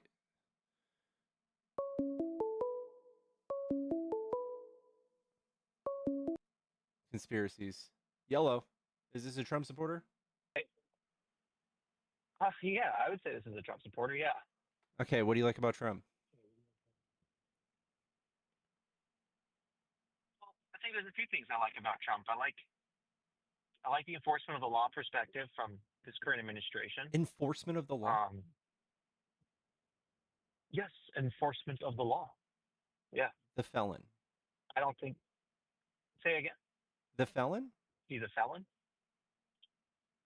Yeah, he is a felon. Yes. Okay, what about him Why just does that ignoring matter? court orders and not giving people due What? process? Okay, are you talking about which one? Are you talking about Kilmar Abrego Garcia, or are you talking about the Alien Enemies Act? Both. The Venezuelan government. The 70% of the people on the planes that were sent to CCOT that had no due process, and him trying to he basically said in an interview that he doesn't know if he has to adhere to the Constitution. Okay, so let's break a few things down here, because we're going at like a million miles an hour. The reason that Trump would deport those people is because it would fall under the purview of foreign policy, right? Foreign policy? And so if it's if it's an issue of foreign policy, the president pretty much has unilateral power under the Constitution. No, he doesn't. matters of First of all, foreign policy. domestic policy, that's domestic. For us, the way we handle people here in our country. No. You're not going to me. I'm going to make my point. I'm going to make my point. When you're here and you're handling deportations domestically, that is domestic policy. Okay, so that's one interpretation of that. Do you want to hear the interpretation that Trump's AG made? Do you want to hear it, or no? You just have no interest in that, in the other way that could be interpreted. He is a what? Do you want to hear how the legal argument was laid out, that it wasn't a matter of domestic policy, or are you just sold on the idea that it must be domestic policy? You go ahead and tell me what you think it is. No. Really quick. It's not what I think it is. It's what Trump's AG argued.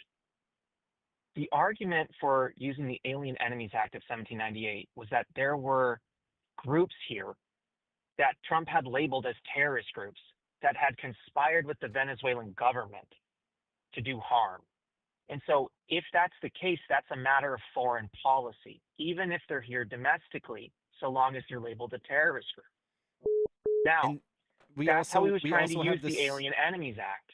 We've had these people come out and say, and got fired for saying this, but the Venezuelan government had no control of MS-13. Isn't that what they came out and said? Yeah, there were people that made a dossier from the CIA, right? That said that the Venezuelan government didn't have control over that, right? Yeah, the Venezuelan government had no contact with MS-13, and the MS-13 started in LA in the 1980s. Okay. Here, this is my question to you. Why is that relevant? Because in order for Trump to label this domestic gang as a terrorist group, he needs the CIA to tell him that? He needs. I would like for him to actually substantiate that instead of just using technicalities to commit government abuse of power. Right. Well, and that's a problem that you have. That's fine if you think the CIA has to substantiate a claim that the president makes for a. No, I think anybody should. I think anybody should. I think the DOJ, the CIA, anybody could. FBI. I don't think Trump should just be able to say evidence? it. Wasn't that why? Wasn't that why they got fired? Was because there was conflicting evidence that didn't mesh well with the administration? No, I didn't hear about any conflicting evidence. Pretty sure there was, but anyways, that's the argument that's put forth. Yeah. In the courts, that it's a matter of foreign policy. What's stopping Trump from saying that you are MS-13? Oh, there's nothing. Okay. There's And nothing that stops him when from would doing you that. prove that you're not?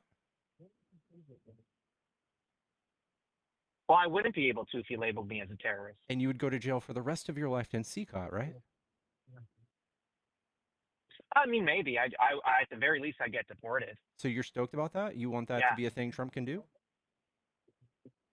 No, I'm not stoked about that. It's not a thing that I necessarily want the president to be able to do. I like that the president has the ability to circumvent certain processes if there is a terrorist group in our country. Yeah, that's But good, we can't. especially if he's Can you acting can you under tell the me? law. But Can you tell me the like a big recent event yeah, that go ahead. MS-13 Sorry, did I was just that was talking. You were yeah? Can you tell me a thing they did recently that was like an act of terrorism? Go ahead. no. Okay. Why? Because that would justify some What of this, right? have they killed anybody? Yeah, that's not terrorism. Is there okay, well, I don't know. Are they doing are there 6 to 10,000 estimated MS-13 gang members in America, I don't think the volume constitutes terrorist right? group. Okay, well, it's certainly relevant, isn't it? It's No. certainly a factor. Let me ask you this. Let me ask you this. If there were 6 to 10,000 Taliban in America and they were dormant, would you then go, "Oh, we can't deport them"? Why? Well, they haven't done anything. It's like, okay, Well, right, we can but point would to they? like Do the they? Do terrorist they have act the that they've done. proclivity to do that? They've actually done terrorist things, and Before they have an actual mission statement and like an ideological thing that they're trying to do. They're trying to affect our politics. That's what a terrorist group does. They do acts of violence to affect our ideologies and our politics. That is not what MS-13 does. MS-13 was a gang started in LA. Wait a minute, wait a minute, wait a minute, wait a minute, wait a minute, wait a minute, wait a minute, wait a minute, wait a minute. You need me to name terrible things that Mara Salvatrucha has done? Do you want me to name something? I can name Yes, the name a shit, thing dude. that they did in an attempt to affect our politics and our ideologies. Go ahead. Well, they've tortured and brutally killed people. They've beheaded people. Okay. And MS-13 was gang that has beheaded and people. and what was their mission in doing that? Probably to instill terror in people. No. No. Tell me, why did they behead people then? They are a criminal organization, and they do very violent Okay, things to yeah. make money. Maybe it's self-defense or to when they're basically thrashing with maybe another opposing gang. They don't do it to scare the masses. So like if they did this to someone in North Side gang, I don't think the majority of America would be scared. Really? So here's what I'm starting to figure out, and tell me if I'm wrong. I've been listening to you briefly, and um, is this channel to find the truth or to win a debate? It's to find the truth. Because of the late, it is. So okay, well then you sound a little unhinged, and this is why. Because when you have a gang of people that are recruited when they're children, and they extort communities, they run an extortion racket. They do drug and arms trafficking. They've targeted cops, right? And then they've beheaded people. People go, that's pretty terrible. That's just terrorizing. Mm-hmm. Yeah. It's terrible. And it's Yeah. like, oh, they're not doing that. They're not trying to incite terror by beheading people. It's like, okay, well now who sounds like a crazy person? So we have cops that You have think shot if a gang unarmed. beheads people, that's not. We have cops that have shot an unarmed lady holding a boiling pot of water in her living room. Do you think that terrified a group of people? Are they terrorists now? No. Dang. No, that wasn't my point. Is that what's the mens rea of the cop doing that? I Do don't you know. think the mens Self-defense. rea of the cop doing that is the same as the men? You don't know what men's. Okay, what's motive. the mental state of the cop doing that? I get it. Yes, he's scared for his life. Self-defense. Okay, so do you think that someone, and again, I don't know what you're referencing, but I'm going to roll with the punches here. A cop that shoots someone in his state of mind is self-defense. That's what he claims. Do you think that's the same as a bunch of gang members going around and creating an extortion racket and beheading people? Do you think they're a little bit different? Do you think that maybe one would be considered someone that's trying to incite terror and the other person is just doing MS, self-defense. do you think that any other gangs here in America have done the same thing, beheaded people? I'm sure there have been.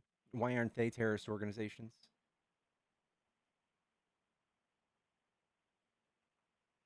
Um,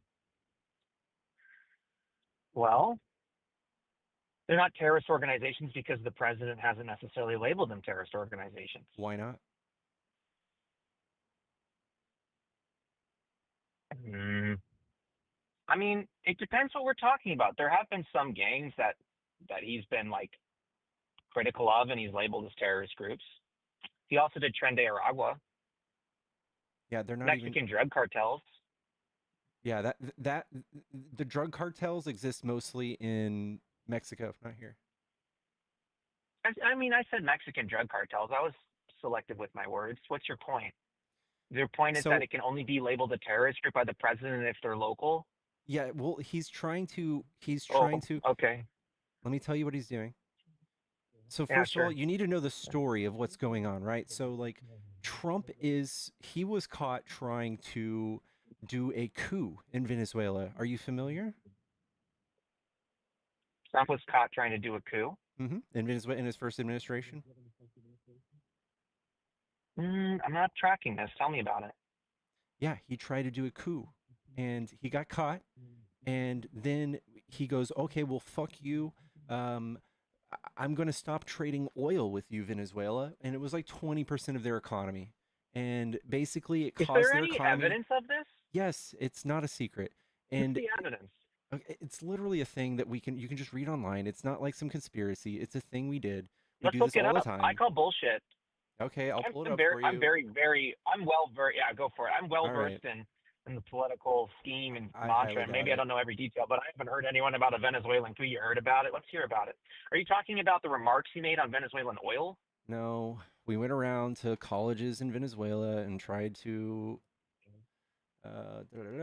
Trump team support Venezuela uprising. Trump administration set coup plans with rebels.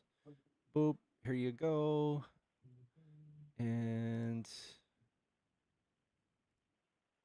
there you go. It's on the screen. Trump administration says coup plans with rebel Venezuelan officers. This is New York Times. This is behind a paywall. Let me go to another one. Time magazine met Venezuelan coup plotters. Trump administration did a coup. It's not a secret, bro. So there you go. Go read up on your Wait, time. I'm wait, not wait, Mother wait, Goose. wait, wait, wait, wait, wait, wait, wait. Okay, well, you're not Mother Goose, but the New York Times wrote that the Trump administration did a coup in Venezuela, and now I'm supposed to take that as gospel. Okay, I've got a few. Okay, now I'm at the Times, Time Magazine. Now I got NPR. Now I've got Wikipedia. Operation Gideon 2020 is what it's called. Trump officials met with Venezuela. Al Jazeera, BBC, PBS. Wait a minute, wait a minute, Politico. wait a minute, wait a minute, wait a minute. Did you just say Operation Gideon? Yeah, it might not have been Operation Gideon. Okay.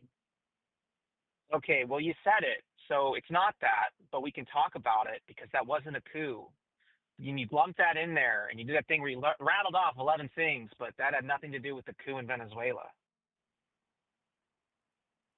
Okay. So I don't know. I'm just lost. I'm just lost on this Venezuelan coup. But anyways, let's go ahead and hear it.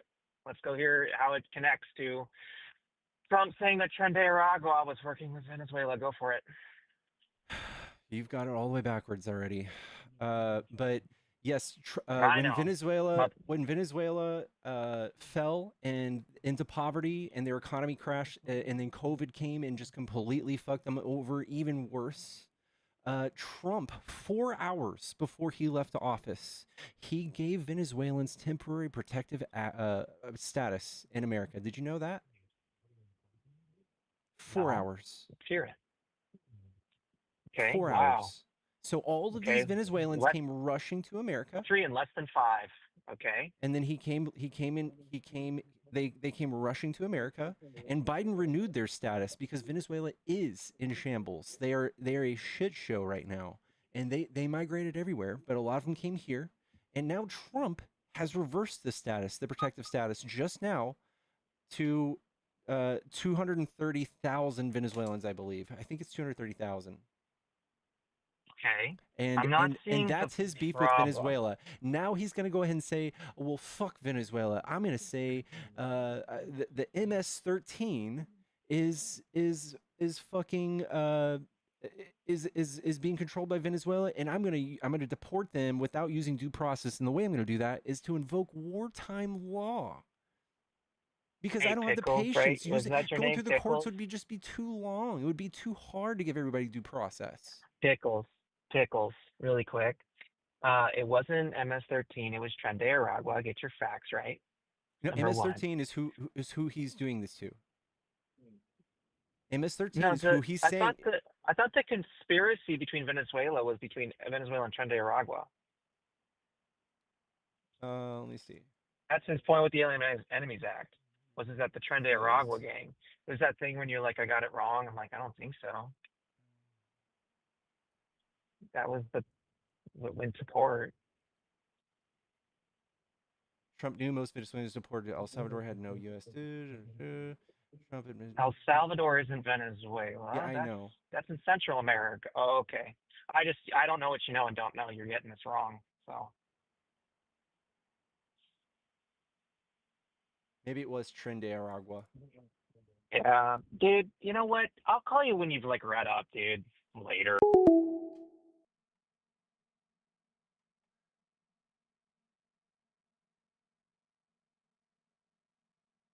It says Venezuela controlled by, I'm sorry, MS-13 are controlled by Venezuela.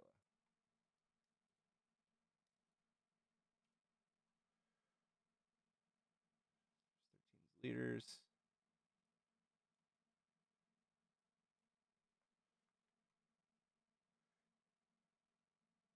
I think he is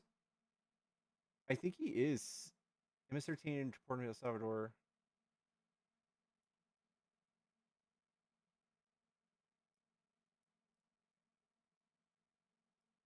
He might have been right. It's Tren de Aragua.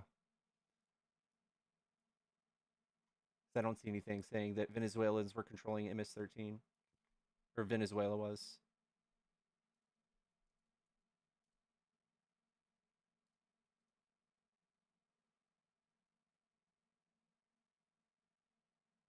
Alex says constitutions for citizens, not illegal immigrants. That is wrong.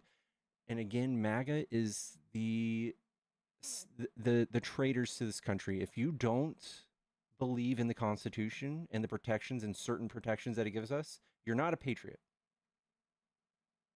If you think that we have the ability to reverse birthright citizenship with an executive order, you're not a patriot. Hello, is this a Trump supporter? Hello? Hello, is this a Trump supporter? Yeah, Okay, what do you like about Trump? everything, man. I've already called you before. Okay. What do you want to talk I've been about? on the show. I think we talked about taxes and other things. But I just wanted to get on here, man. When I was in the service from 2008 to 2012, MS-13 is from El Salvador. That's Yeah, where I was. That's where I was. It's where you were. Not Venezuela. And Yeah, they've been a problem. They've been a problem since then. And that was under Obama. That doesn't make him So terrorist, right? it does, because why do you have the military tracking them? The military's tracking them? I was in the service tracking MS-13 in El Salvador. Oh, okay. Well, then you're tracking violent people in El Salvador. Doesn't make him terrorists in our country. Because they were coming here. Okay, and are they coming here to commit violence against us? Yeah, they're bringing drugs. All kinds of things. Those aren't good people. Okay, so bringing drugs just means you're part of a criminal organization. You're trying to make money. And you hurt people along the way. All right, but their intent is not to hurt everybody, and their intent's to make money. But they just hurt people voluntarily. And that's okay? Yeah, it doesn't make them terrorists. It doesn't make it okay. Oh, but it's okay. It's okay in your eyes. I'm not saying that it's they okay. shoot, No. they kill people. It's No, okay. okay. They were just trying to make $1. It's okay. Yes, there are people here domestically that are my skin color that do the same thing, right? Are they terrorists? Well, we consider them murderers. Okay. Why the difference? Well, it's not an act of terror. Well, there you go. But for them, it's intimidation, which does make it terror. They're trying to sell drugs to us and intimidate us? No, they intimidate you with their acts of violence so that you stay away. Okay. And what are That's they how trying it to instill works. into us? That's how gangs work. No, so that's a gang. That's not a terrorist organization. A terrorist And organization. basically, all gangs are terrorist organizations. Crips, That's not Bloods, MS-13, all of them. No, they're not. They work on terrorism. No, they don't. Yes, they do. Okay, that's not true. Look, we do you're not consider the Bloods wrong and Crips. about everything. Okay, the Bloods Like and Crips are last not time we terrorist talked, you organizations. pulled up the welfare chart. How red states? That's false. 99% of welfare recipients are in blue areas. Oh, God forbid. You want to show me where you found that information? And why are we not? Why Which are Bloods and state? Crips Which not state? terrorists? Which state in our country has the most welfare recipients? Is it red or blue? I'm gonna say since it's probably one of the higher population states, like California. Hey, the most fact is California. Yeah. What's the next state? Texas, population-wise? I'm gonna guess New York. Well, that's a metropolitan area. Okay, It's are they in for blue overall counties or population. are they in blue cities? No. I'm saying overall population. You said I don't know. overall population, California. Next biggest population is what? Okay, you're Texas. talking about, Okay. You're talking about two Why different does things. California have millions more recipients of welfare than Texas? Is blue state doing it better? No. Because they have 47 million people in Texas. And then what? Last week or something, you were talking about childbirth, and then Yeah. you were like, how blue states do it better. Okay, let's take the two biggest states we got: California, Texas. Okay. California having 30+ million teen pregnancies. Texas 20 million. Okay. Tell me how if we do per capita, The blue is doing it. You're screaming. Do you know How what is per blue capita doing means? it better? Do you know what per capita means? Look, the overall number. What do you mean? There's no catch there. Yes, it there either is. happened or Yes, there is. didn't. No. You're looking at pure numbers. When we say things like per capita, we're considering the population of those states as well. So like this is what I have to tell people who haven't passed third and grade where math. do they fall? In blue areas. Let's do this It exercise. doesn't matter. Together. Let's do It's this still exercise blue. together. Let me do this exercise. So blue is plaguing red, is what you're telling me? Excuse me. If you have a state with 10 people and there's one murder, and then you have another state with 100 people and there's 2 murders, which state is more dangerous? The one with more, not per capita. The one with more. The one with more? The one with 2? Yeah. Okay. Which one's more dangerous? One that has 300 murders, or the one that has 1?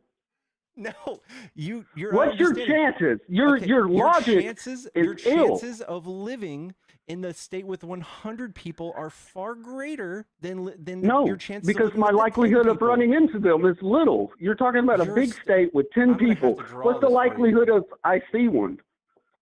Okay, we got 100 people and 1 murder, and we got 10 people and 1 murder. This is a 10% likelihood of dying and a 1% likelihood.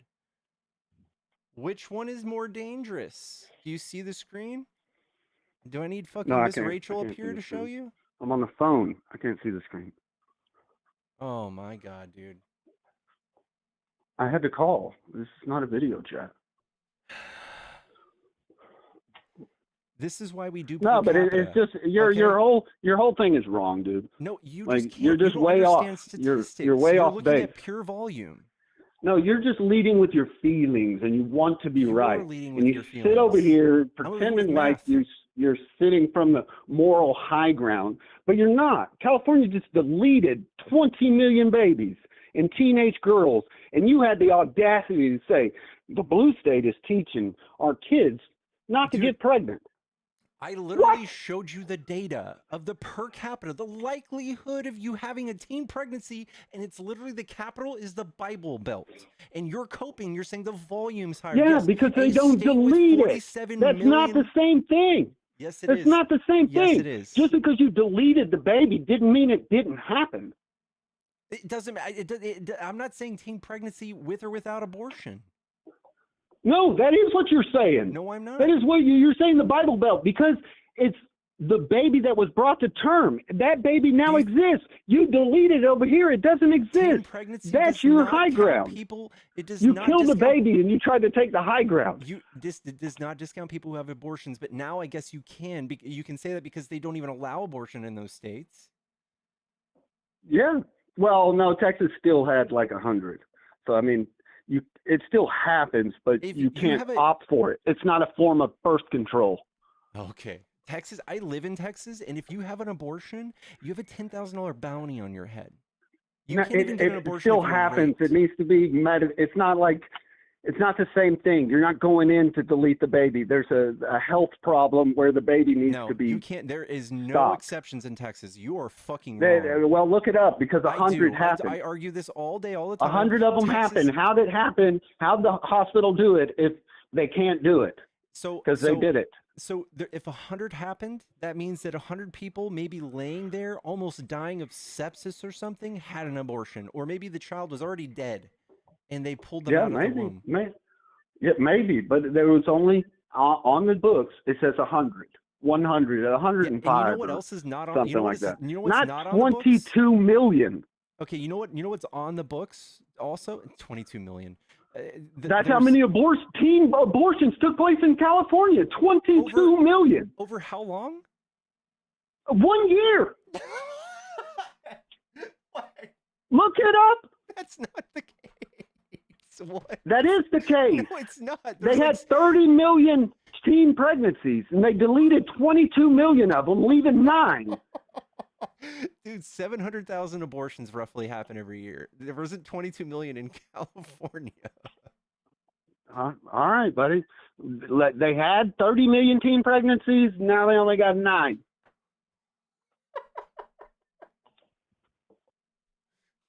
Where are you getting this info, man? Whatever, buddy. Deleting a baby doesn't give you the moral high ground. Dude, you're making numbers up. I'm not. You just don't literally want to pull it up did. on the screen. I'll pull up how many abortions California had last year.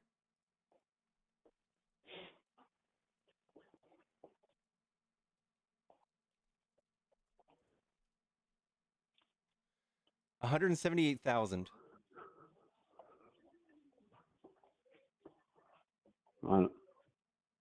Something is beeping. Is that you? No, Oh, that's definitely me. All right, what did you say? it was 178,000, and it was 2023. That was 2023? I don't know, man. It's strange that they had 30 million and only 9 million left. I don't know how you... I don't know. And just like when you look up welfare in California, they're like, we can't put a number on it. Why can't they tell you how many people they send money to in California? I don't know. California has to pay for entire states' welfare. Like they pay for Missouri, they pay for 20% of the entire country's federal taxes because red states can't figure out how to fucking balance the books. Oh yeah? Well, Texas is going to end up with a $25 billion surplus this year, and California is going to end up in a $12 billion deficit. So think again. Okay, California's GDP is $3.7 billion, and their deficit's like $80 billion. Look it up. Pull it up. 3.7 trillion. I'm sorry, $3.7 trillion is what their GDP is. And they're going to end up with a $12 billion deficit. Which is nothing. It's better and to have Texas a is going to small end up with a deficit. $25 billion surplus. So Okay. red state did it It's better because or they have did? oil. It's because they have oil. It's not because they did something right. Oh, whatever. Now you're making excuses for it. Surplus is surplus, buddy. Doing it better is doing it better. It's not a surplus. Texas, 20% of Texas. No, surplus means extra. Excuse me. 25 billion extra. It's not going to happen this year. You know why? Because it is. It's not because The Department of Education was 20% of Texas's school system. Okay. 20%. Look, So without that 20%, which is look, you're billions wrong, of dollars, buddy. Texas is Look, going to have try to again. shell that out themselves. Try it again, buddy. Try what again? Did you listen to me? Look, they already ruled. Just look it up. They're on projection where they're at and the track they're going. 25 billion surplus. California, track they're on. 12 billion deficit. Who's doing it better? I think that's you, because when I picked up my daughter, here's AI proving my point. Okay, this is hold on. Let's use not the people, not the people running the numbers. Let's ask AI what it thinks. Go ahead. I will. So, state versus federal control. Blue states, typically Democratic leaning, generally have more generous state-funded welfare programs and social safety nets.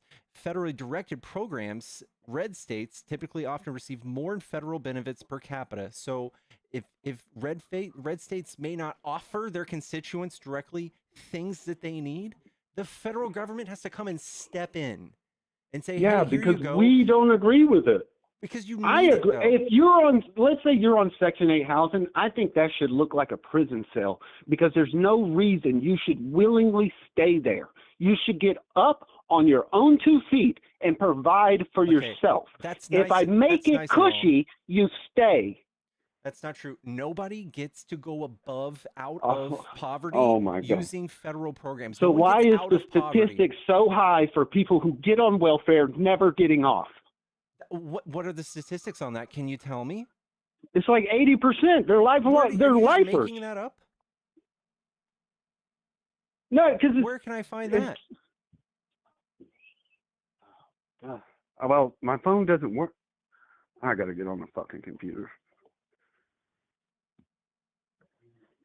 And what you're doing is this is like the mind virus that the right perpetuates. No, you're a mind virus. You spill false information and false narratives. You've proven nothing today. And this is what y'all do. You go, I'm too tough. I did my own work and I got my own job. When you need to recognize I did. I make military products. Good shit. The thing is, in society, this is a numbers game. People go into poverty, and if we don't help them and we just tell them to pick themselves up by their bootstraps, people fall into severe poverty and in crippling debt for the rest of their lives. So kids suffer. Kids go hungry at night. I was one of those people. I started at the bottom myself.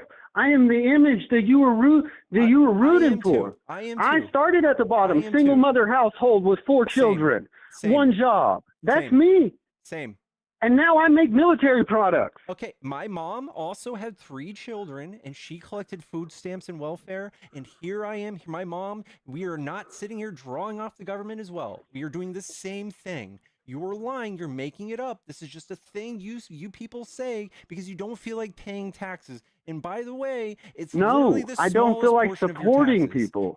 I have my own kids. It's $300. I have an 18-year-old son and a 10-year-old daughter. I have my own kids. I don't want to be supporting somebody that's not willing to support themselves. Okay, well then you should yell at all of the red states who rely on the federal government to survive every fucking year for the last 30, 40 years. No, that's to pay your blue cities. No. Like I said, 90% of welfare recipients fall inside blue areas. If the red doesn't want to give the welfare to the blue, the federal government needs to come in to pay them. You want to give them money so bad, you come do it. It's not me. It's literally the smallest portion of your taxes. You guys are taught to hate it. On an average income of $56,000. No, if you want to give them money, you give them money. Just like y'all wanted the sanctuary cities, here's your immigrants. You want them, you got them. You want to pay them, you pay them. The average income of $300. I'm sorry, the average. Now you're upset because we're holding you to your word. On the average income of $56,000, $300 of your taxes go to feeding fucking kids and shit. And you cry about that. Meanwhile, $5,000 of that go to the military industrial complex, which pays you, by the way. If you're a fucking military contractor, you're the one on welfare, my friend. You're the one getting government money from my fucking taxes. Uh-oh. I'm sorry. I got an important phone call. I'm going to have to let you go.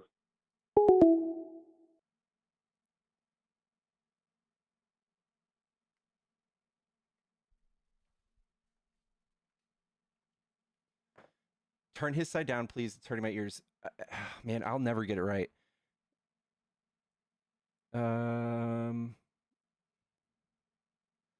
It's music, so I'll turn that side down. All right, chat, tap the screen. If you haven't given me a thumbs up yet, give me a follow if you enjoy these debates. I'm usually live on TikTok as well, but TikTok, we are banned for another few days. 3 more days, I think.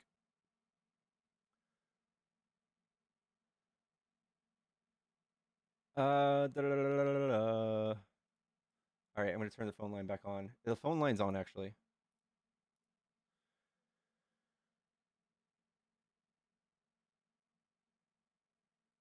Oh, shit. Those are personal numbers. I didn't even realize I was showing that. I've got too many things open, chat.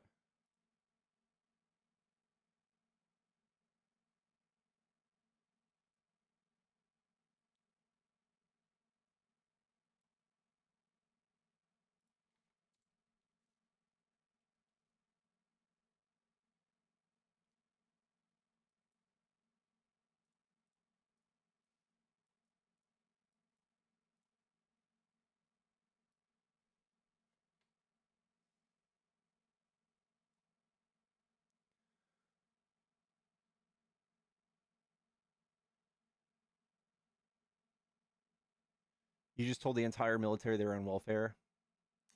I mean, it is pretty fucking shitty that I think it's like 60 or 80% of Republicans or of the military votes red, and they're like, you need to socialism's bad, yet they have socialized medicine, they have socialized housing, they get taken care of in every way, shape, and form. They're also like 1/3 of our federal government working for the government. Like they're like they embrace everything about socialism, and yet they're like, don't do what I'm doing. This is all bad.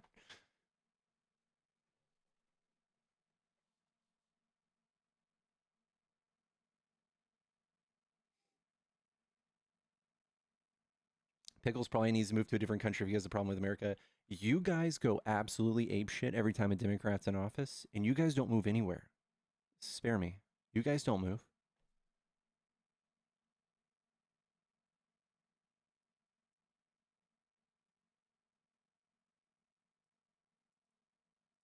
You guys also hate the Constitution.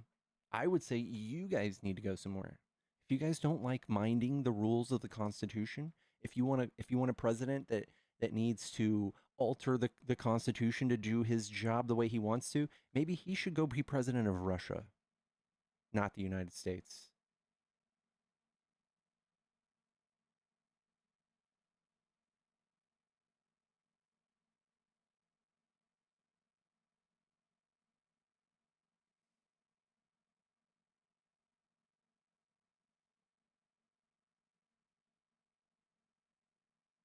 Chat, the phone line is open if you guys want to call in. Hop in the box. I'm going to put it at the top of the screen. I can't decide where I want it.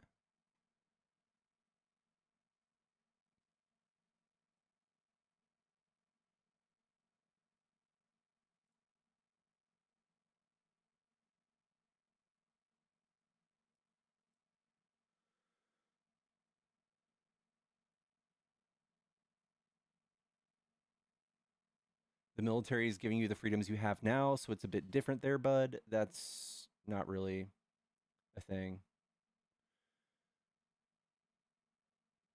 If Trump is ultimately going to be using the military to enforce his anti-constitutional shit, I'm not sure if that's going to be a thing. Hello, is this a Trump supporter?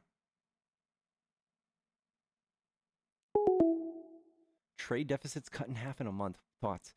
That's not a thing either. You guys were taught somehow, it took Trump mentioning this once, that trade deficits were bad, yet nobody can explain how the fuck they're bad. We are rich. The United States is rich. That's why we have a trade deficit with fucking tiny countries. Canada? First of all, we would actually have an impressive trade balance with Canada if it weren't for the fact that we buy so much oil from them.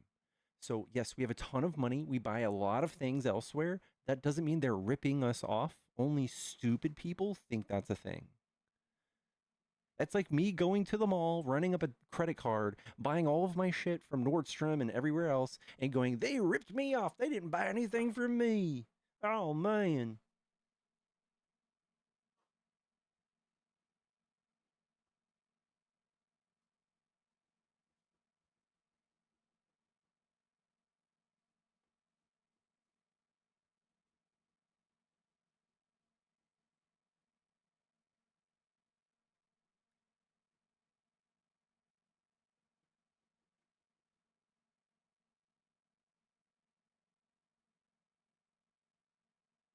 Trade deficit. Dude, you guys have completely exploded the budget again. If this passes the Senate, the big, beautiful bill, we are so fucked.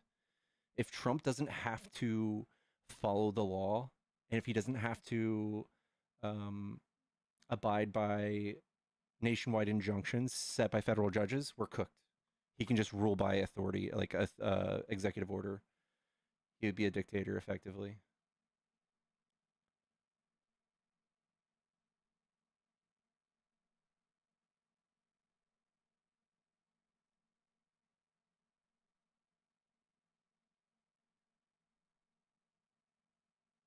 If you don't own it, you don't deserve it.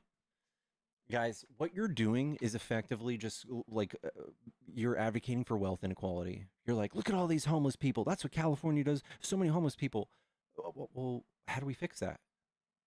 Like, if any red state were to have somehow a red city, which they don't really exist, it would just be like a ton of fucking homeless people. It would just be tons. No programs, the jails, the hospitals, everything would be overrun. It would be the worst mess you've ever seen. And people would be like, ha, I'm the richest man in Poorsville. It'd be fucking horrible.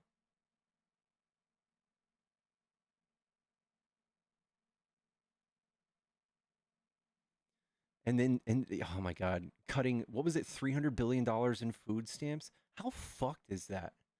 How fucked is that, dude? For you guys to hate on poor people.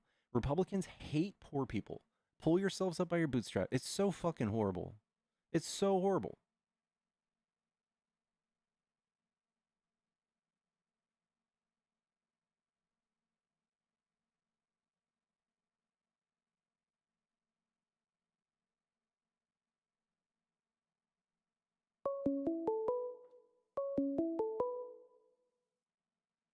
Yellow, is this a Trump supporter? Hey, I was the one who called earlier. I accidentally hung up. The argument I want to make on poor people is I feel like cutting back on things like I don't want to say welfare, but handouts such as food stamps. They should be cut back because it should not be a reliant system in which a person should be able to live completely off of the government paycheck. It should simply be something that a person can wean themselves on and off of between jobs, essentially. I don't think this is the big boogeyman. Like, I'm gonna guess that you're just saying this not having looked at any sort of like the recidivism numbers of people on food stamps. I mean, I'm not the most informed person in the world, Yeah. but This is you example, justifying them cutting money from poor people and giving it to rich people. So they're giving these huge tax breaks to super rich people. Like meanwhile, I mean, this I affects didn't say like the it 0.1% of people. Like the richest it could people of the rich are the ones who receive the most welfare. Like Elon gets $8 million a day from us, but some poor like single mother is not gonna have food stamps.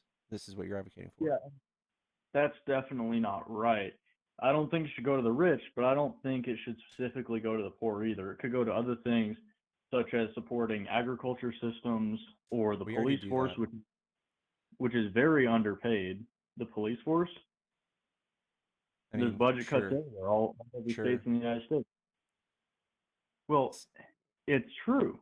I mean, You sure, know, I agree. I agree. I think we should like double the pay for police officers and then increase like what is required of you to become a police officer. I don't think we should be getting people who like barely made out of high school and people who beat their wives as police officers.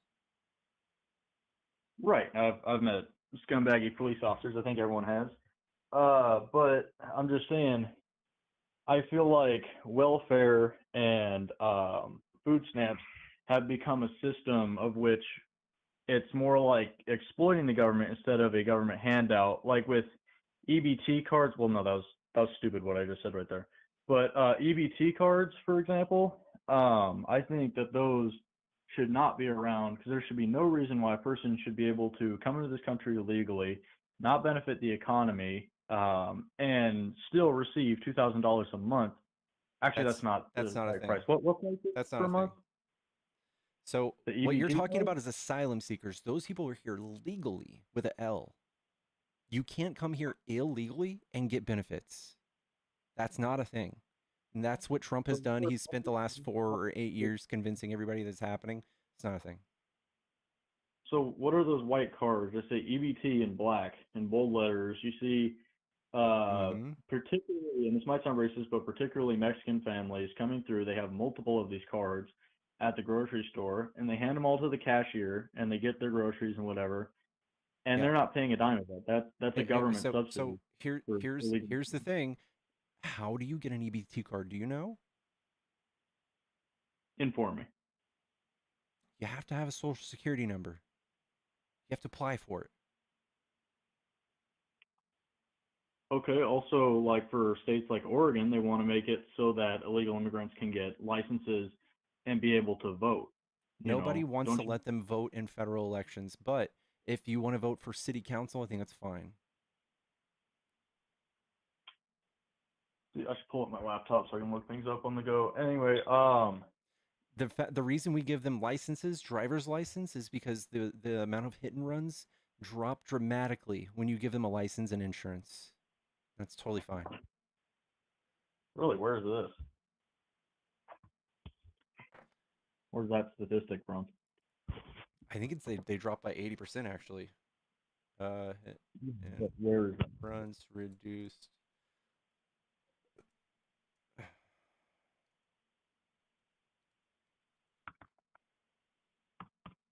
Yes, there's evidence suggesting that issuing driver's license to undocumented immigrants could lead to a reduction in hit and run accidents. Study, particularly in California, has shown a decrease in hit and run incidents after implementing policies allowing undocumented immigrants to obtain a license. Reduce incentive, license, you're reduce just gonna run incentive anyway. to flee, etc. Okay.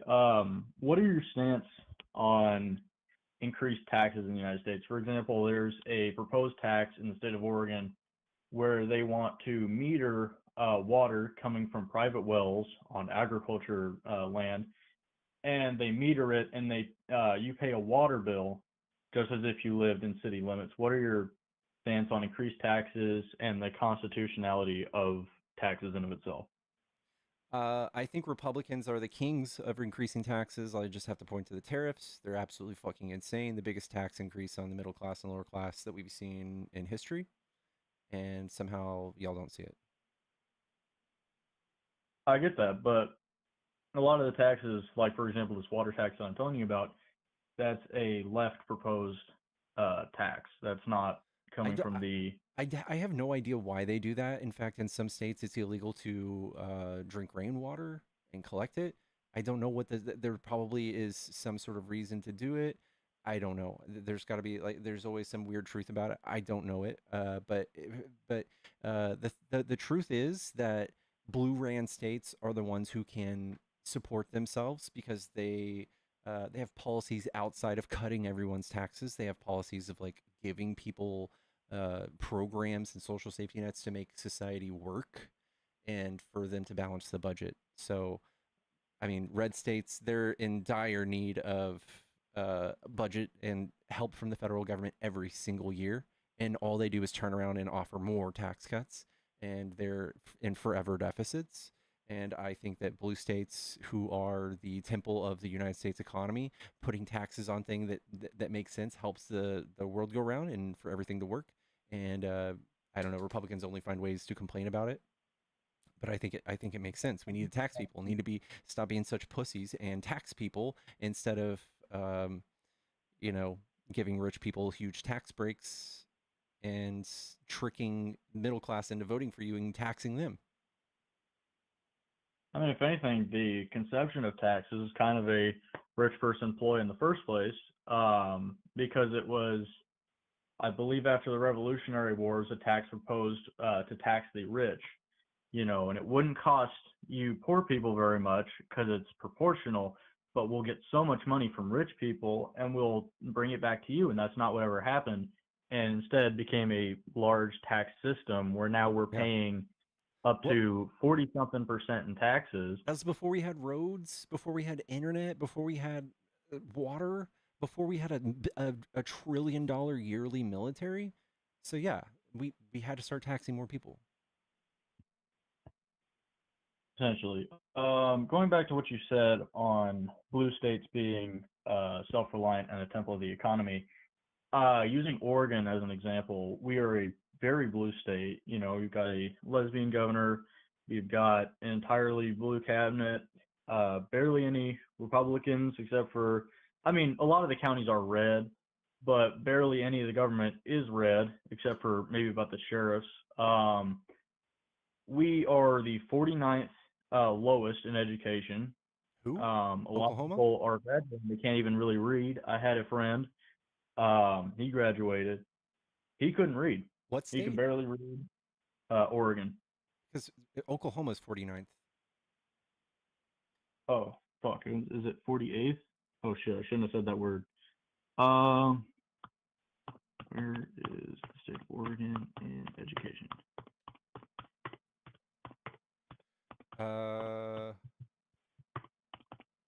Sorry for saying While some rankings BS. place it slightly higher, it says it's 35th.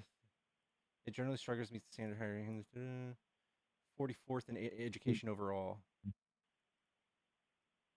Overall quality. Yeah. Well, we have very low education. We've got lots of cuts. There's a lot of homelessness. In my hometown, even there's, you can't walk down the street without seeing a bunch of homeless people everywhere. We've got a bad drug problem. The police are cut down enough where there's really nothing they can do about it. Just the other day, you see old ass police cars running around because we don't have the taxes to buy new ones. So I would say that if you want to help states that are struggling with education, you would not vote for the president that cut funding to education nationwide. Um, Directed towards incentivizing families to homeschool their kids. I don't know. I still would argue that maybe that doesn't cause the best outcomes, and that kids who are homeschooled are socially inept. Perhaps. I mean, there would be proposed fixes to having socially inept homeschool kids, like having actual communities. Because I mean, school does have its own benefits, but homeschooled kids do end up, having some sort of academic intelligence over a public school. The public school setting isn't the greatest for learning. I don't want to throw out a fact on how much smarter a homeschool kid might be because honestly, I don't know. But I would say it's more than a public school system. Um, they score better academically. They have higher GPAs. Right. That's So nice wouldn't it and be all. smarter? I just think that homeschooling's also not an option for all families. I mean, like probably 9 out of 10 families don't have the option of staying home and homeschooling while they work. Yeah, but I feel as though, and I know feeling isn't great for debates because this might not be what Trump intends at all, but to move money away from public schools and incentivize families to either maybe give a tax write-off to go into a private school or to maybe have a communal homeschool where it's one family teaches a lot of different families, and have a better academic, rate than a current public school system. I again like this is creating inequality. So if the United States of America wants to be a world leader, we need to have the most educated people, right? We can't just have a bunch of dumb fucking people and a bunch of poor people who couldn't afford school or to afford to homeschool their children to fall behind. We'll just have pockets of very uneducated people and pockets of very educated people.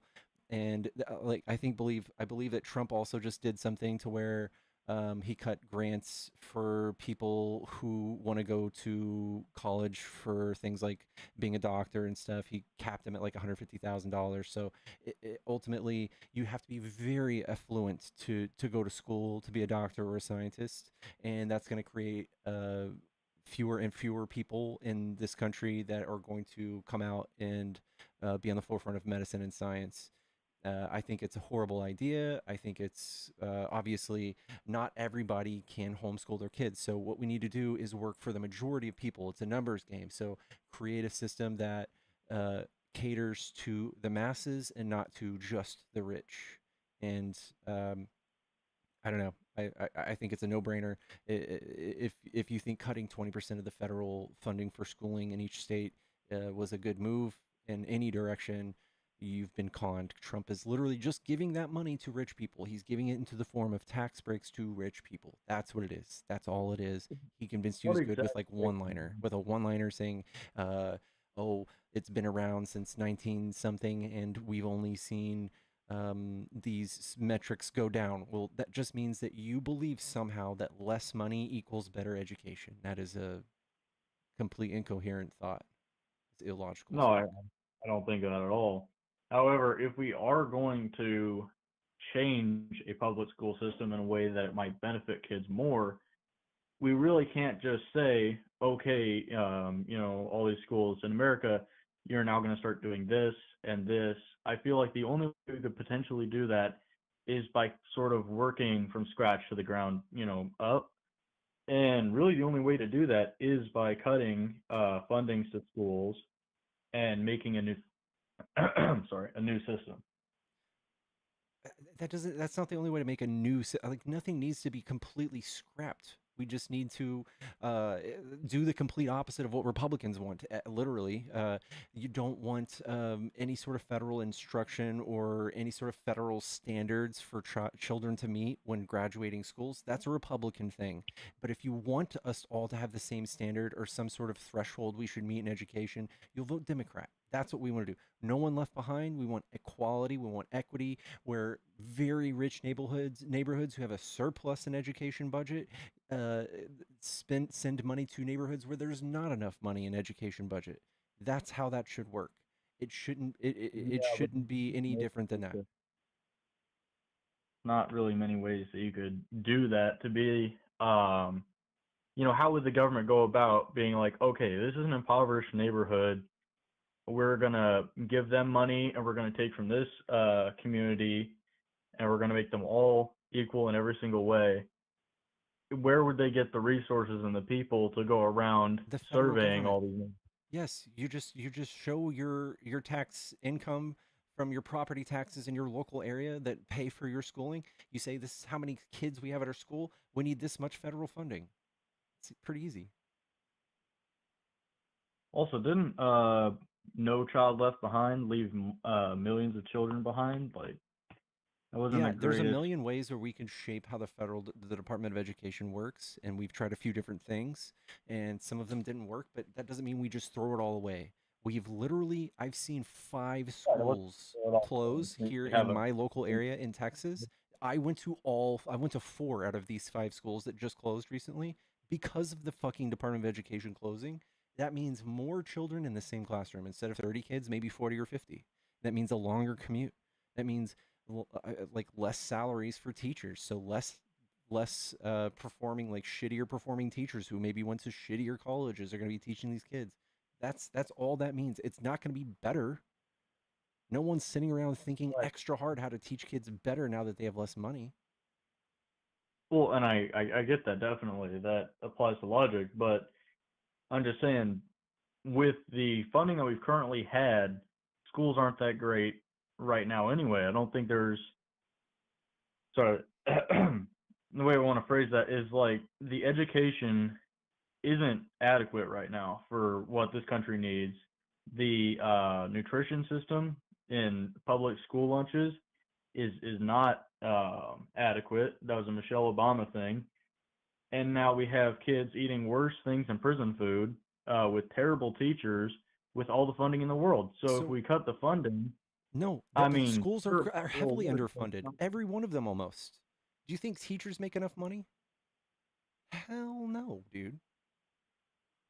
I couldn't quite speak on that, so I don't know how much the average teacher makes. No.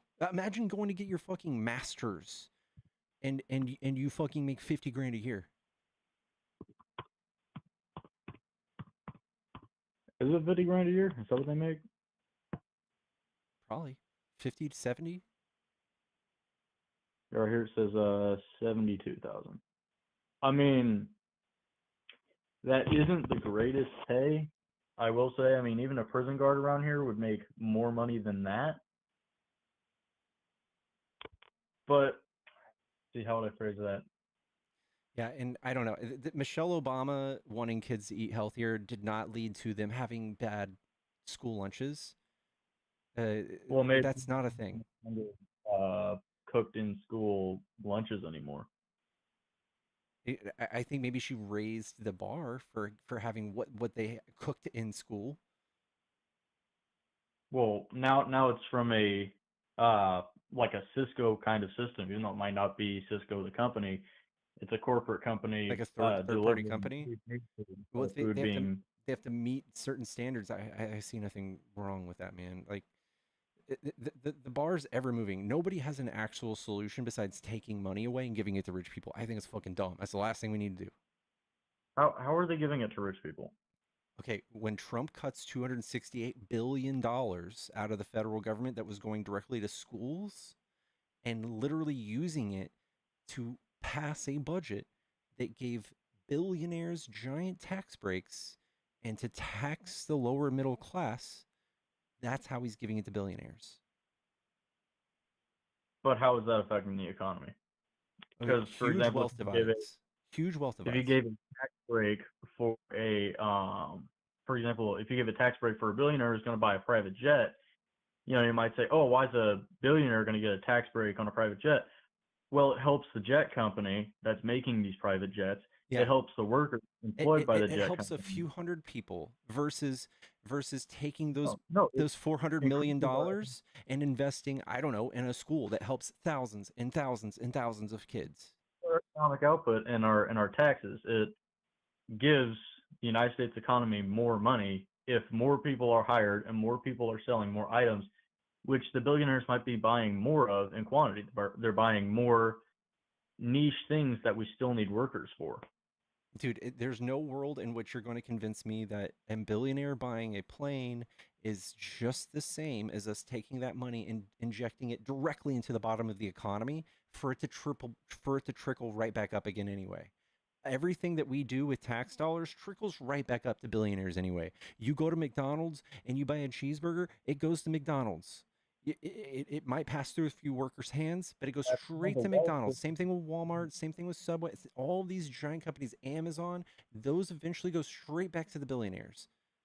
And in what system could you possibly have where it wouldn't work that way? I'm saying what we need to do is we need to have checks in place so that eventually it's not people like a few thousand people with a bunch of jets and then 80% of the economy with $10 in their bank account. That's what this is leading to, wealth disparity. It is eventually like that is end game, and when we set up the paradigm of taxes like this, it's not just like in 10 years and 20, it's like soon. It's what it is exasperating this problem. I'm not asking for free money. I want the economy to be leveled out. We have like 10% of the population holding like 80% of the wealth. And we're down here asking for table scraps. And for anybody to be advocating for this is fucking silly. It's so bad. I understand that. I think the only way we could really ever fix that would be by capping the amount of assets or money a person could have, which I somewhat support. There should be no reason why a person should be having $1 billion, $2 billion, $8 billion in their bank account. I feel like after that certain amount of money, you should not be able to make any more money because you will never be able to spend it in your entire life. I mean, I agree. That is a leftist thing. Like a lot of us say, back in the 1950s, I believe, there used to be like a 91% tax rate when you made over a certain amount of money. It was like something close to like $10 million a year. If you're making $10 million a year, you're doing okay. You're doing just fine, right? I think Yeah, that you a never 90% tax rate, and what stop they would if you can. do at the end of the year when they said, okay, fuck this, I have to pay the government a $5 million or something. Instead of paying that 91% tax to the government, they'd be like, here you go. Everybody that works for me gets a fucking huge raise. Everybody gets a new company car. I'm going to build 10 more franchises, brick and mortar locations. That's what used to happen. And they would spread the money out, and the communities around them would get all of this wealth and all of this like great uh, uh, uh, whatever. It would basically trickle down like we all used to believe when Reagan told us that we were going to do these tax cuts. Now they do these Right. tax cuts, and people take all of this money and they do stock buybacks, and they invest in real estate, or they just they just hold on to it, and it just stays trapped up there. It's up there forever. And it like even their children's children will never spend that money, but God forbid we ask them to be taxed on it because we didn't earn that money. God forbid. We're communists now if we ask for that.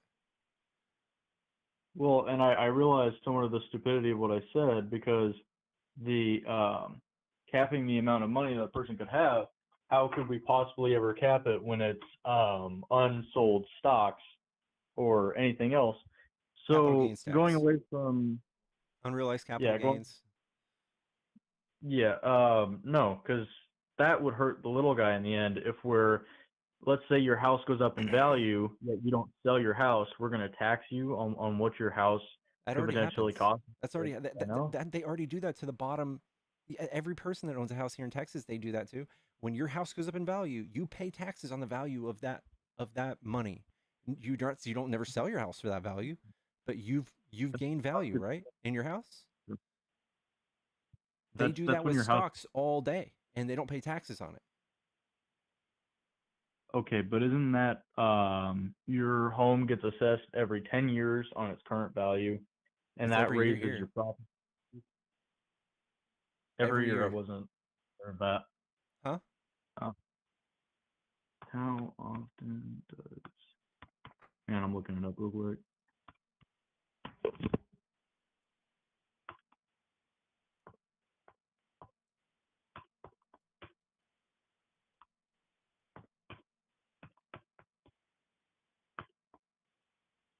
Annually. Yep. By appraisal districts. Does this vary by state, or is it just a? It could. I know in Texas it's this way. It could vary by state. Yeah, it says annual assessment here for me too. Okay, well, I was obviously misinformed in that. But what How what can rich you? people do is they'll say instead of a house they'll have stocks, and then they'll take a loan off based off of the value of their stocks, and they won't pay any fucking taxes on that. They won't pay any taxes on it. They take a loan and use as their stocks as collateral, and then they live off of that loan money, and then they use the interest on that loan as a tax write off as well. Okay, And well, if there's a we certain were amount to of money that you could propose, have where you just completely live outside of the system that all of us are adhering to. if we were to propose a like uh, capital gains on if your stock goes up in value, you have to pay the tax on that stock whether you sold it or not. Wouldn't it make more sense to make it so that that tax is specifically for people making over a certain amount of money or have a net worth over a certain amount of money I believe instead of that's what just now Kamala was everybody going to has to do. pay If this? you're making over $100 million a year, then that's what was going to be the rule. Yeah, but that's not how it is right now. That's for Yeah, the entire nation. If your that's how we home were goes going to. goes up in value, Yeah, that's you how bought it. that's what Okay, we were sorry. proposing on the left. Yeah, that's what we were proposing. $100 million and over. How would it ever be where the money in the economical system doesn't go up to the top? Because you said, like for example, corporations like Subway, you buy a sandwich from Subway, it goes up into Subway. It seems like what your problem is is not the economy or anything. It's the capitalist system of the United States. I I'm not having a problem with it. I'm just saying that's the nature of the economy, and for us to have Effectively. so much mercy on the richest people in the country and to say, "Oh, well, without them, we wouldn't have anybody that made jobs or some shit like that." It's not a thing. Like they would all of these companies would perform better if there was a richer middle class and lower class. We'd be buying more sandwiches from Subway and McDonald's and all these other things. We'd be buying more products and goods from all of these companies that are rich, and they would have tons more revenue. But instead, they're short-sighted. They say, I want to save 5% right now on my taxes."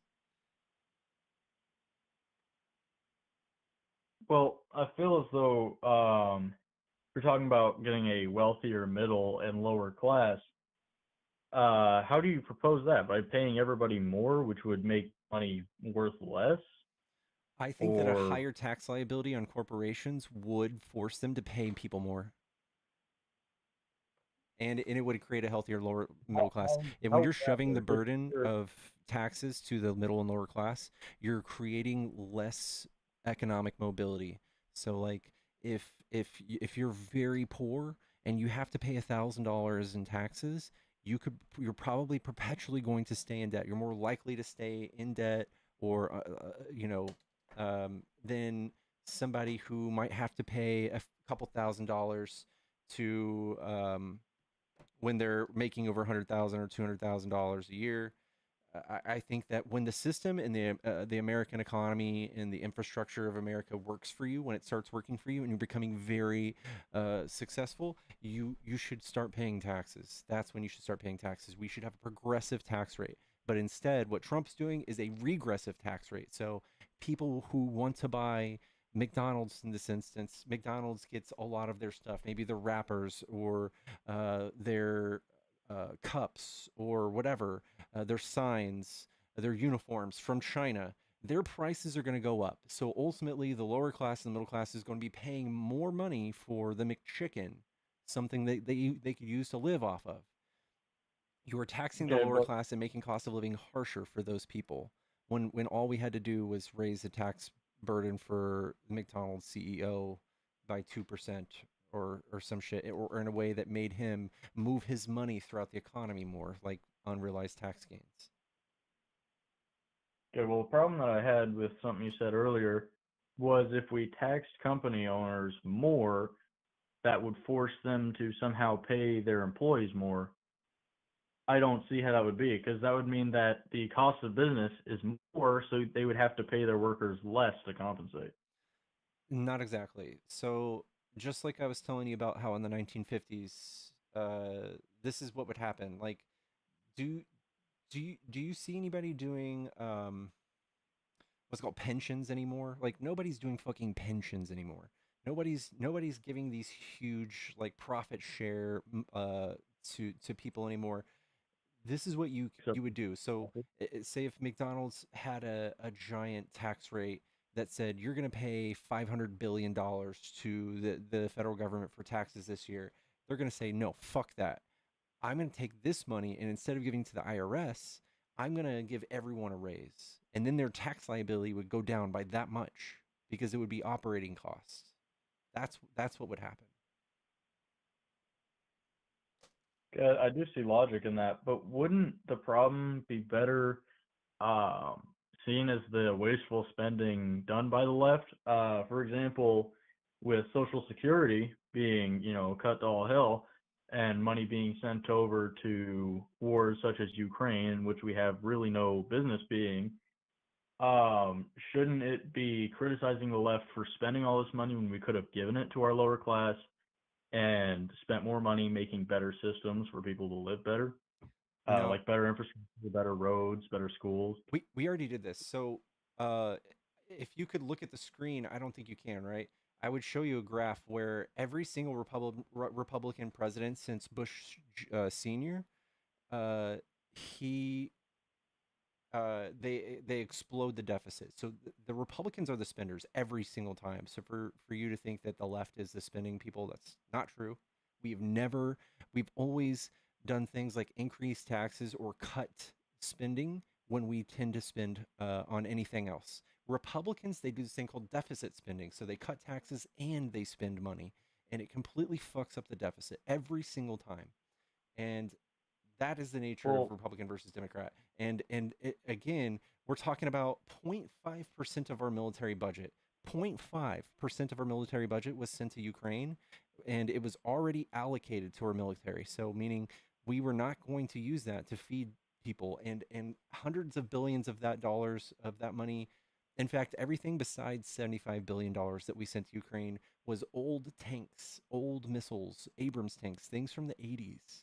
That was not It was not an extra expenditure. It was just reallocated money and old shit that we needed to get rid of.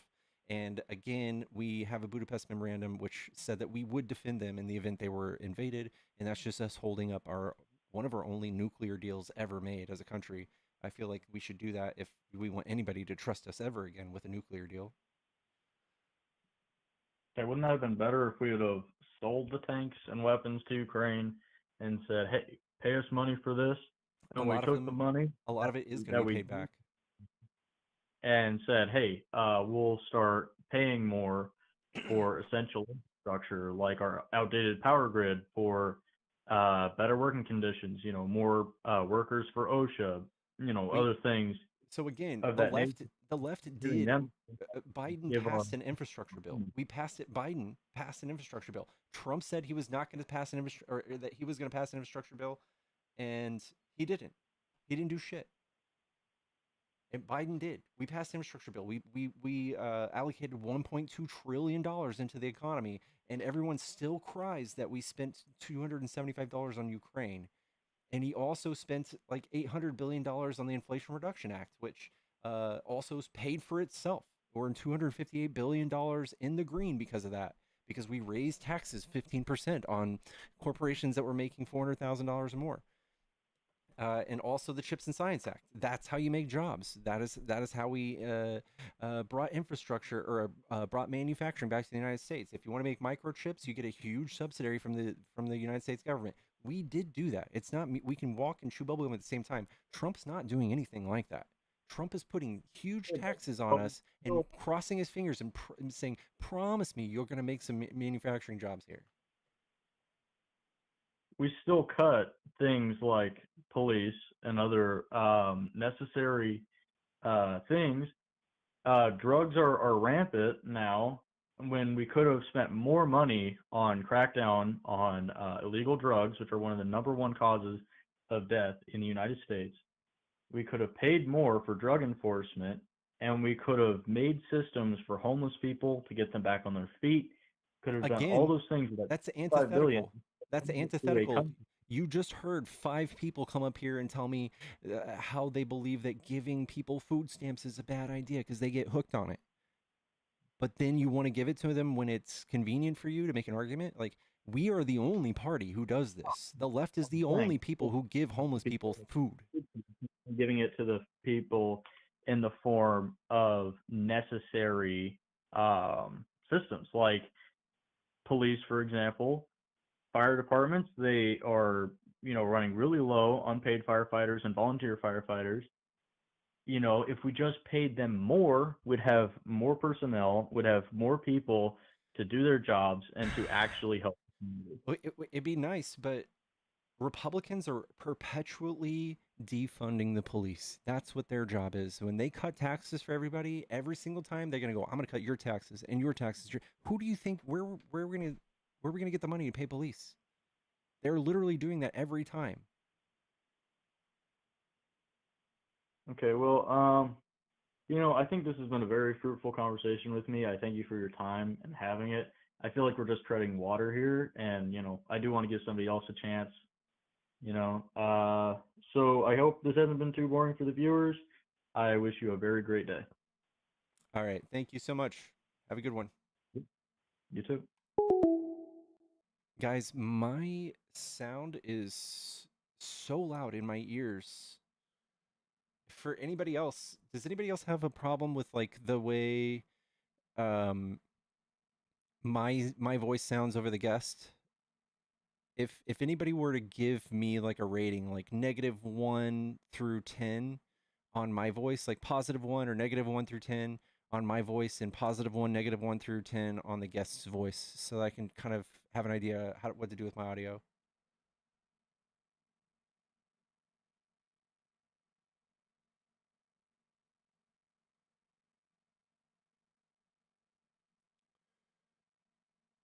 Yeah, the tariffs are a disaster. If you guys want to debate me on the tariffs, give me a call. Unknown keeps trying to call. Try to call again. We just opened up the phone line.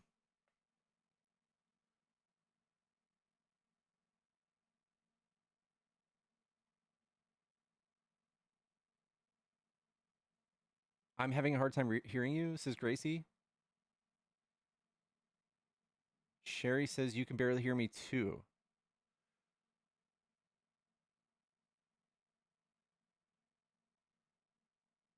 Guys, the phone line's back up. If you try to call, it's back up now.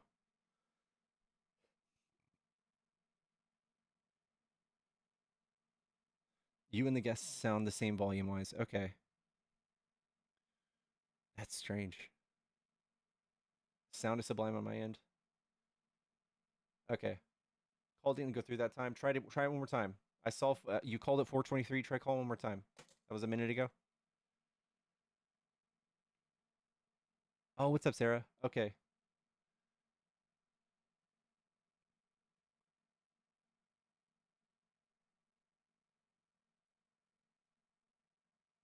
Yeah, there's some weird cultural ideals that the right has. It's like if we just make them suffer because I worked hard, we need poor people to suffer. They need to figure their own shit out. Yellow, Hello. are you a Trump supporter? I mean, I'm more that way than I am left, but I have an for echo the from you. basis of this for the basis of this conversation, I guess yes. Okay, what do you like about Trump? Well, at first, I kind of enjoyed a little bit of his policies with kind of clearing a little bit of the muck up, and it seemed like it was a good idea. But then he kind of jumped in and just started swinging the hammer a little bit too quick, and I think that's where he kind of went wrong on some of his policies with everything. He came in just wanting to crush everything as opposed to doing a more diplomatic approach with it and actually having a conversation on both ends to see what the best approach could have been that makes sense for both parties. Okay, what do you think that Trump's done good? So I just got done talking about this, but I think he does need to roll back on the subsidized housing. Just period. He needs to do away with a lot of it because it's overly inflating the housing market and it's causing a bunch of issues for a lot of people that are genuinely having to pay their bills. What is causing an inflation in the housing market? Sorry, I had a text. Oh, sorry. The housing, supplemental housing, Supplemental housing? subsidized. Sorry. Subsidizing housing? Yes, sir. Okay, so I want you to name one thing that's worse than this. When Trump came into office the first time, I'm gonna backtrack. Do you know what caused the housing crisis in 08? Or are you familiar with it? Yeah. Okay, do you know what we did to fix that?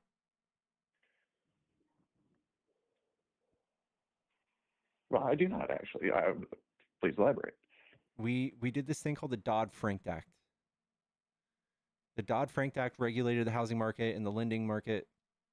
And Trump's first thing that he did when he got into office was he made changes in the Dodd-Frank Act. He reversed some of the things so that more people could come and invest in the housing market. He deregulated it. He also did an executive order that did something around the same thing because, of course, he's a real estate mogul and he benefits from that.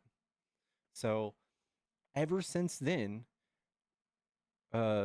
people who invest in housing, investors who invest in single family housing, have gone from a 10% representation in the market to 20%.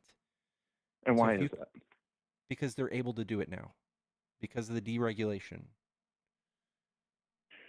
Because of supply and demand. Okay.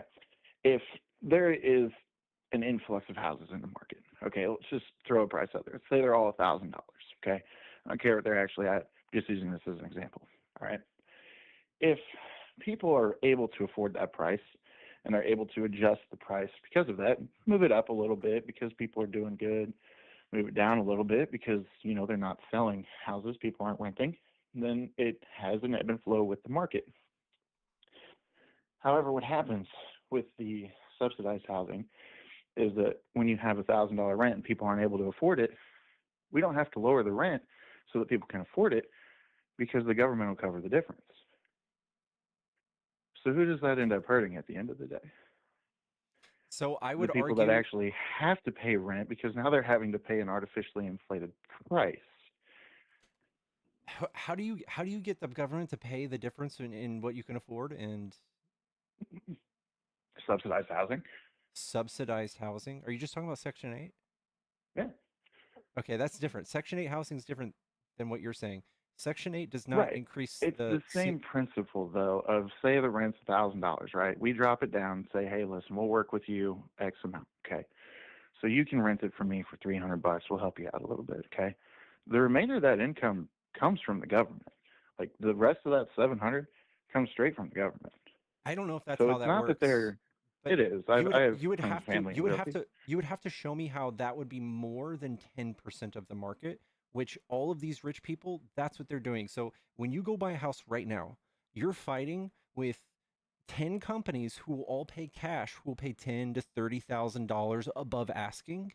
So you have to find it Of like course. the same day. That's Would way you more not do the detrimental. same thing if you had an investment that was that secure, where if people couldn't pay the Exactly. bill, you could still rent it out to I'm not people saying and I'm still not make what saying you were asking? I'm not saying it's a dumb idea. I'm saying that's what's happening, bro. That's what's causing the housing market to explode, and that's what makes rent and mortgages cost Right. more because the demand, Which is not why we because need to the get rid of government's coming in. subsidized housing so that rents can come back down. Because what are they going to do? Sit there and pay their taxes every year and not rent it out and not sell it?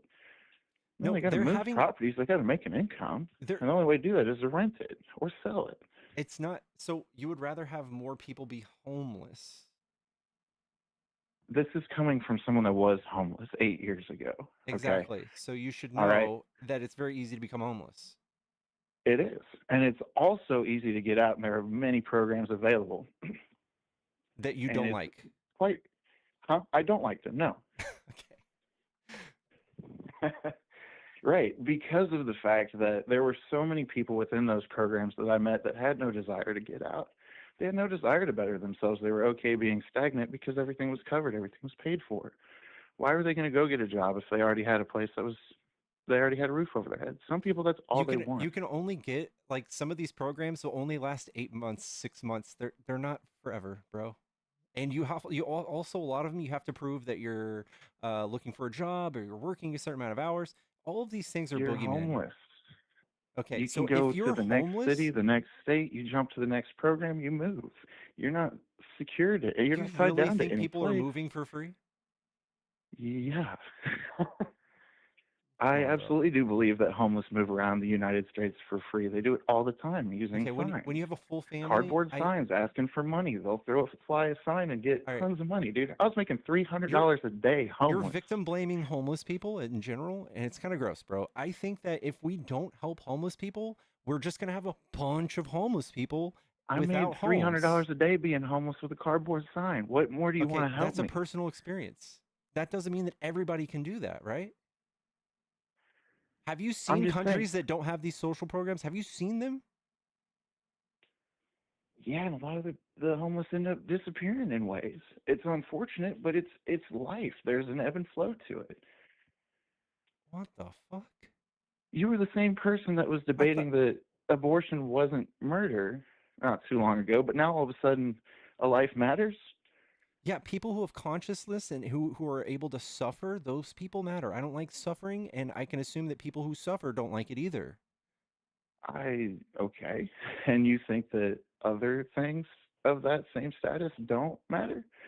No, I And that's don't the think that point. multicellular organisms can suffer, so I don't care. Okay. Multicellular organisms cannot suffer. You're a No. multicellular organism, Yeah, but I have consciousness, so I am a multicellular organism. so you can suffer, right? By definition, what you Yeah. just said. multicellular organisms can suffer Yep. per year Yeah. by your definition. Yeah. Do you know at what week, at what stage in someone's pregnancy do you think that a fetus can feel or think? I don't think that's relevant. I think It's it very matters once relevant. the DNA is completely combined at conception. Well, that's Because superstition. that is when you form the complete building blocks for the life of when life starts, life begins. I don't really At think that that's very instant. I don't think that's relevant. Consciousness is a different conversation to have. No, it's But not. that is when life actually begins. I value people and their experience. I would not want to cause harm to a thing that can feel harm. If something can't feel harm, I'm not worried Okay, about define feeling then. If we're talking about grandma in the hospital that's a vegetable that has no ability to see, taste, do anything, if she's Yeah, got nervous damage I where would she can't feel anything, would you what are we keep that doing there? grandma on life support forever? I'm asking you. No, I wouldn't. No. Okay, so you just kind of contradicted yourself there. What That's do a you life mean? with consciousness. I would have no hesitation taking my grandma off of life support if she was brain dead. Yes. That is Okay. completely consistent with my stance. So it's completely revolving around consciousness. Yes. The ability to think, feel. So mentally handicapped people are just off your radar. We could just. Mentally handicapped people can still You're talking about people that are disabled right now, living, They that can are unable still to do this right now. You think that we should just go ahead and do away No, with them? Is because what you those just people said. can have negative experiences. What?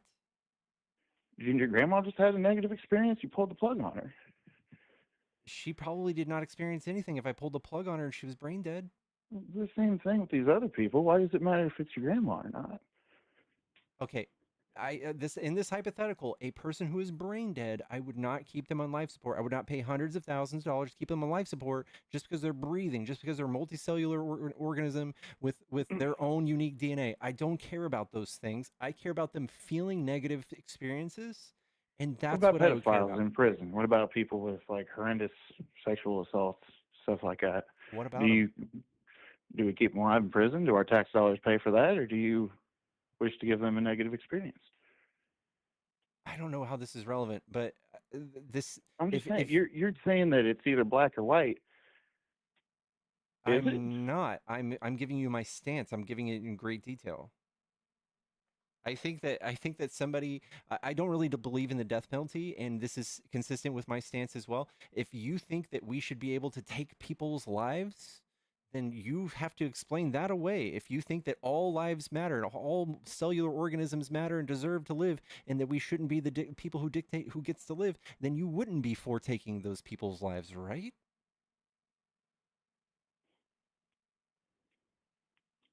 Right. But if you're for tax dollars and things going back into America, like that's what I'm saying. There's too many different variables to go on to be This debating is contradicting. such specifics of this. You know, It takes millions of dollars to put somebody on death row, and it takes like $100,000 to put someone in prison for life. So again, your stance is wrong. It's much cheaper to have someone spend the rest of their life in prison than it is to put them oh, to I death. fully disagree with that, man. That's just math. It's not something you can disagree on. That is We what the talk math about is. math. Pull up how much a 5.56 round costs. Okay, that's not what we're arguing. We're arguing the way that people would be on. You want to go into math of it? It's simple math at that point. We're spending too much on things that don't matter. Okay, in your magical world, you get to shoot somebody, and in reality, what that. happens when you're on death row, you get unlimited appeals. You get unlimited appeals in legal processes, and we can stuff up the courts with court hearings and appeals, and it costs millions and millions of dollars. I think on average it costs $2.4 million to be on death row with the amount of appeals that you get, and I think it's $75,000 to be in jail for the rest of your life. Okay. I think that's and I think this just is to totally clarify, aside your from stance is that we need to go through that and not go to term with it so that you can have a positive, happy life because it's a human being with conscience. I think rotting in jail is probably the worst you could do. I think putting them out of their misery is doing them a favor. Have you been there? Yeah. Have you experienced that? Yeah, I've been in jail. Yeah.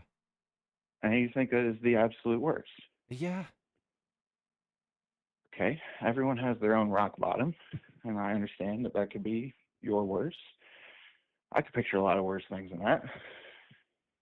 Okay, imagine a person who is a pedo being in jail, getting the absolute shit beaten out of him because they know what I he did. understand why your stance is so strong about this and why it was the worst experience of your life. I apologize.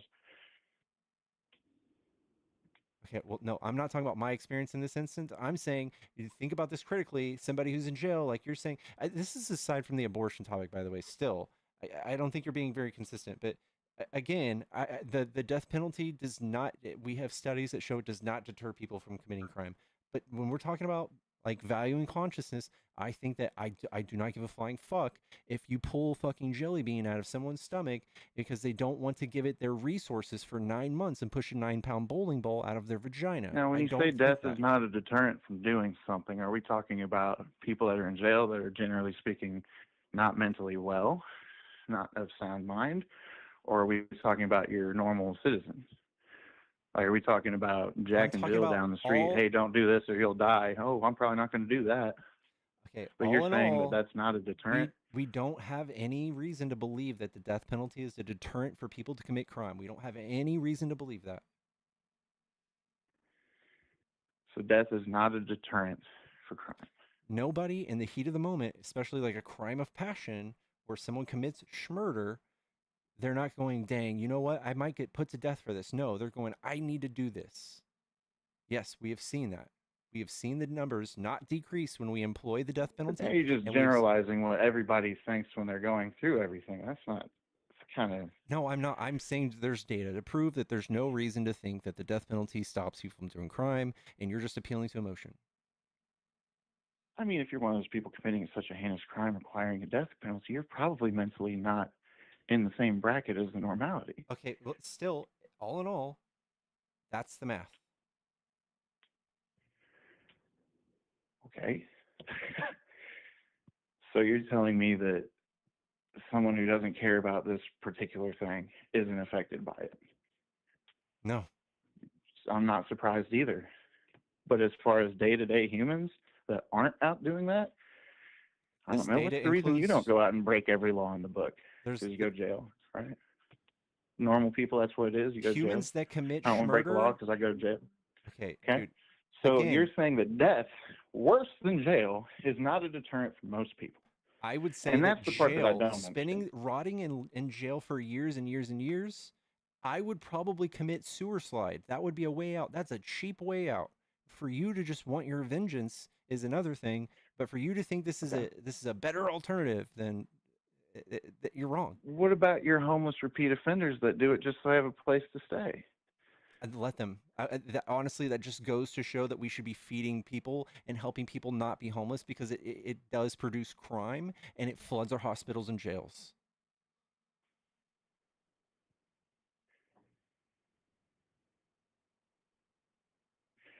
So the solution to them committing a small crime to be put in jail is to pay for their housing? Okay. Yes, it should. Okay. We have proof that these So programs. let's just say hypothetically, I agree with you. Okay, housing. We pay for the housing. It fixes the issue. How much money do you want? How long do you want to pay for the housing? I think that. I think that. 6 months, a year, I would 5 say. years, I would say 6 months to a year. 6 months. Okay, and then what? So And they then don't get a house. Then what? you show proof that you're looking for a job. You're getting a job. Some of these people do have jobs, by the way. No. Let's go back. What's the cap? You said 6 months. 6 months to a year. 6 months to a year. Okay. Let's just stick to a number. Let's go with a year, just for argument's sake. We're not debating little petty stuff. Okay. Let's say it's a year. After that year, it's up. Let's say they had their time to find a job. They had their time to look. Then what? Then hopefully they're not in crippling debt. They're not eating out of trash cans. They're not teaching their kids how to eat out of trash cans. They're not doing criminal behaviors to get by. And this is provided they don't have housing once they leave, correct? You're hoping they learn all this when they don't have somewhere to go because this is a the safety year net. is up. This is a safety net. So yes, they get to maybe get a few different jobs, and they can afford that whatever's next, whatever the next above Section 8 housing is. A lot of these So people already essentially, have what we've done jobs. is we've thrown a bunch of money at the problem for a year, and the problem has stayed the same. No, these people transition out of housing. What do you mean? That's what I'm asking. I'm saying, what if they don't? What if the guy doesn't get a Then job? they substantiate why not. In fact, did you know that Walmart employs so many people I'm not below talking about poverty? Walmart. I'm They asking you specifically stop, what stop. happens after that year is up. What would you want to happen? Why are you so worried about people getting help and taking people off the street? Why would you rather them all just be on the street? Why are you so worried about this? We have studies that show these people stop committing crime and they stop flooding our hospitals and jails when they're taken off the street and they're given assistance. When they get free place to stay? Yeah. Okay. So they're not committing crimes out in public that we were throwing money at, so we just moved where we were throwing the money at. My question is simple: this. After the 1 year, if they don't get it together, you said you hope that they do, and I do as well. You know, I hope that anyone can get it together. I genuinely do. But if they don't, the only solution is to continuously throw money at the problem.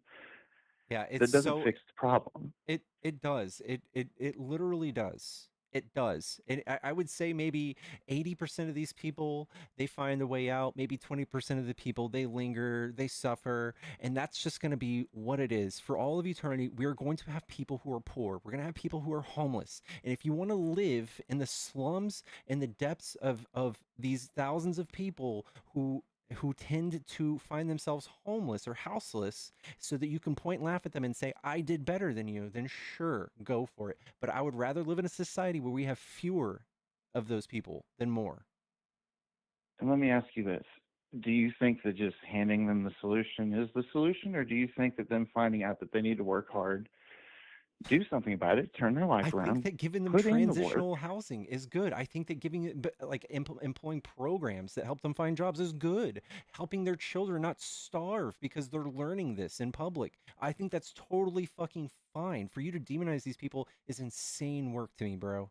Especially if you How came am I from that. demonizing these people? I'm demonizing Section 8 subsidized housing, and then we went down this whole rabbit hole of conversation. I'm You're demonizing everyone. demonizing you're I'm saying that demonizing the solution to the problem isn't throwing money at it, but is actually an issue that you have to deal with within each individual. It's more of an individual problem and trying to figure out psychologically what's going on that has to help them. Just paying for their house for a year doesn't solve any problems. Well, I think we should pay for their house and give them like counseling and then help them find out. I think we should do Okay. more.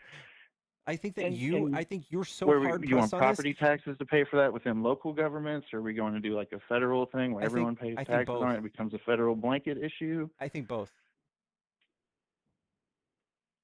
How much? Right now, on What percent of your pay would you be willing to put in for if it's that? going to starving kids, I don't give a fuck. But if say 100%? no, I think that right now, being that this is an issue for you at all, I can tell you've never looked this up. Neither has any right winger who worries about the poor people who get benefits from our government. They never look up how much it is. But on average, if you make $56,000 a year, you're paying about 300 whopping dollars to make sure people aren't homeless. That's what you're worried about. That's what you're hard pressed about. It's sad. It's sick. You're paying $5,000 to the military, by the way, but it's 300 fucking dollars, bro. Yeah, the military that you equated to, what was it? How did you word it? That the military was the same as people on welfare? Socialism, yeah.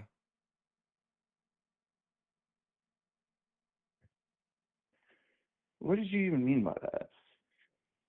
The military is literally socialism. All included housing, all inclusive school, all inclusive medical care. How is it not? And we want to help these people for being in the military?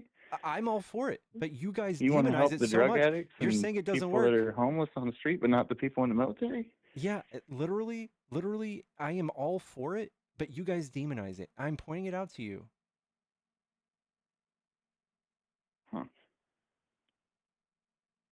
I've just never talked to anyone that lives in America that values homeless lives more than veteran lives in the military.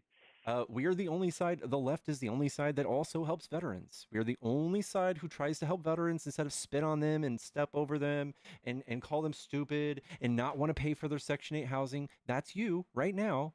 We are the only side who does it.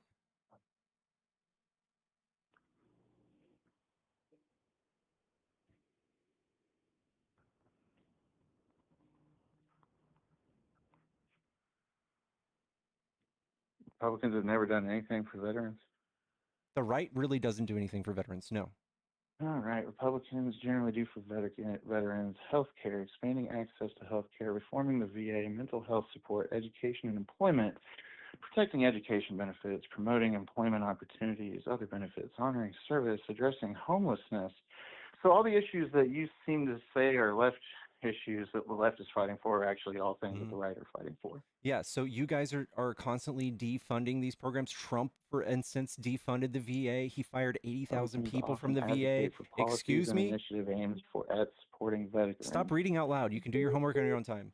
But That's what I'm saying, though. But why are you spreading misinformation? No, listen. All you're saying is what I just told you was wrong. You're literally you're reading. You're gonna have to tell me the bills they're advocating for. Okay, for the 3 bills that Trump passed in his first administration, the only people who voted against them were Republicans. I looked at the voting history. Same thing with the PACT Act that Biden passed. Which vote are we talking about? So, okay, look at the PACT Act. The PACT Act, the largest veteran health care bill, veteran health care bill in decades. Veterans, it was to pay for people exposed to toxic burn pits or Agent Orange in Vietnam, for all these people to get fucking health care that they need. Republicans didn't want to pass it. We had to call them out on fucking national TV on the front of the fucking Capitol steps. You guys never want to help veterans. You guys are fucking disgusting. But that's completely misinformation, though. Okay, so tell me what bill. So go ahead and tell me what bill you guys did recently. Tell me. You just harped at me for wanting to do research here. Now you want me to look it up? I want you to prove your point. We could both look I want you to prove your point.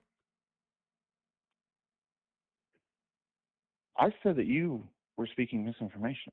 Okay, tell me what misinformation. I think the point is you need to prove your point. I just did. Like, tell me, like it's Look not the right real. To try act. What you're saying is your statement was all Republicans are against veterans, which is just not true. You said the Republicans do nothing for veterans. Yeah, they do nothing almost. But they do. Okay, what about defunding the VA and firing 80,000 people? That's what Trump just did.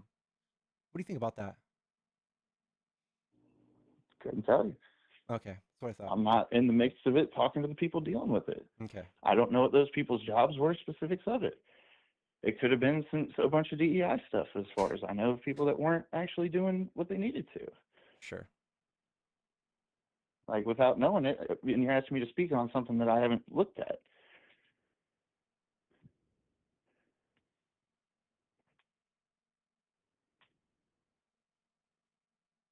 You're just going to have to tell me, like, this big bill that Republicans wanted to do that Democrats weren't 1,000% behind.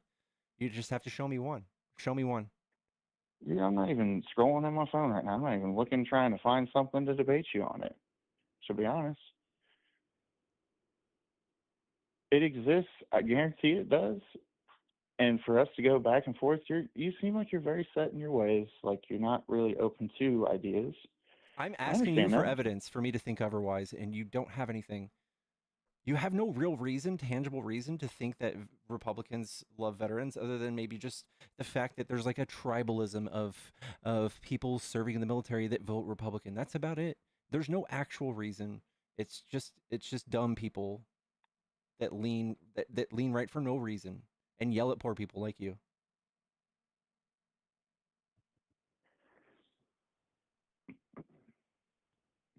Dang, Senate Democrats block greater accountability at VA. Oh, wow. That's what I'm saying. You do a Google search for whatever you're looking for, you can find it, dude. I don't know. It's all confirmation bias. Can you read me what you just read? Sure. Senate Democrats block greater accountability at VA after historic $15 billion shortfall.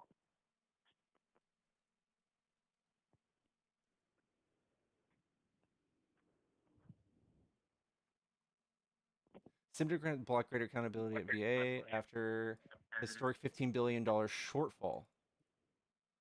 Oh, so maybe the Republicans were trying to short them $15 billion. I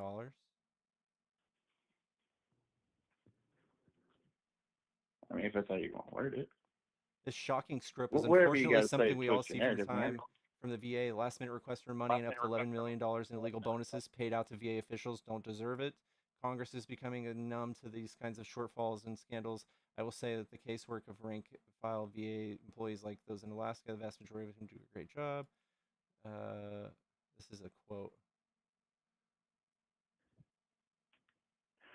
Okay, so basically, from my understanding of this, is that the Republicans tend to back the military side of the military, for lack of a better way to put it, and the Democrats tend to back the aid and care of people after the fact. So it's just a give and take at that point about who wants to support the military, because they both do, just in different ways. We're just and not. Both have different priorities with it. There's one thing like Trump. It's a tenet of fascism to like praise and have like a superior military. In fact, nobody can run as president and say, "Hey, I want to run on defunding the military." Nobody's going to do that, right? But what Trump does is he just fucking dumps money into the military because he probably has tons of stocks and his friends have tons of stocks in the military industrial complex. Even though we already Can you have a tell me which trillion. friends and what stocks that they own that Sure, they're intentionally doing this to inflate the markets with? Sure. But we tend to see that we already have $1 trillion military budget, so we don't need more. If we cut it in half, we'd still be bigger than the next nation in their military. So there's no reason to keep adding on to it. We could take some of that money and give it to people who've been led to go to the Middle East for no fucking reason at all and fight for 20 years and come out the other end with fucking lung cancer or brain cancer because they were exposed to toxic burn pits because supposedly burning your trash is a good idea according to the U.S. military.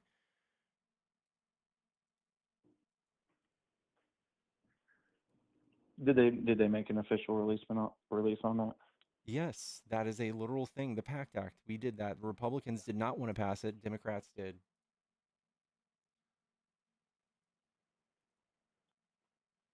Okay, Jim Mattis served on the board of directors for General Dynamics. There you go, one of Trump's friends. Pat Shanahan, executive at Boeing. Mark Esper, he was his old defense secretary, a lobbyist for Raytheon. Steven Feinberg, a billionaire investor, chief investment officer at Cerberus Capital Management, which acquired the military startup Stratolaunch. Silicon Valley figures. Peter Thiel, holy shit. That's a huge one. Palmer Luckey. Elon Musk, of course. Elon Musk, he's about to do the Golden Dome, and he's probably going to give Elon Musk the contract for that because he's got all of Starlink and all those satellites.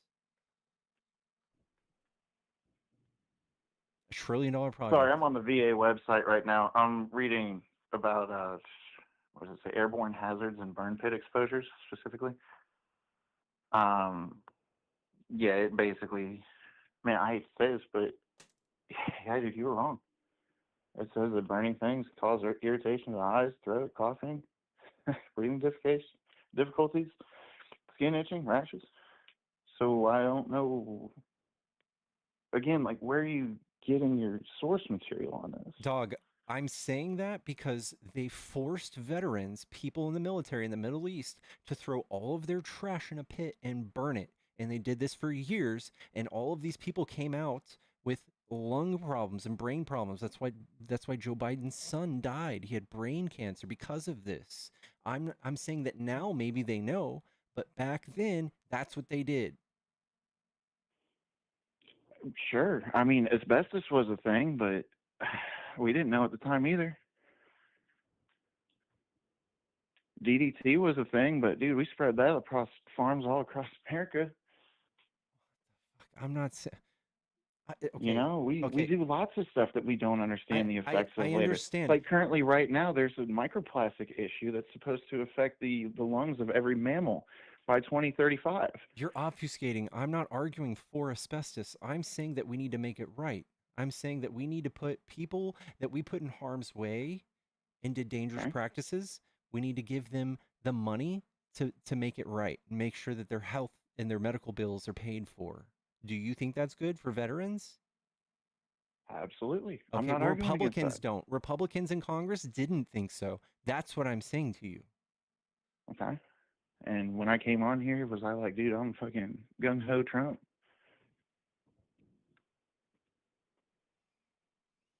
Sure, it might be happening, but I'm not sitting here trying to castrate you over a difference of opinion sitting at the other end of the table. Dog, I'm here. This is a debate. I'm not sitting here. I will debate that Trump sucks all day long, and that's what I'm Is here that doing. just your entire point? Like your only point that you're trying to prove is that Trump either sucks or doesn't. That's just your premise of Yes, this. that's what I'm here debating. That's what people want to watch me debate. Okay, gotcha. In that case, we have an understanding. Honestly, I think we probably agree on things a little bit more than we disagree at the end of the day. But I do understand getting viewers and getting conversations. So I'll let you move on to the next caller. All right, man. Have a good day. You too, man. Hold on, guys.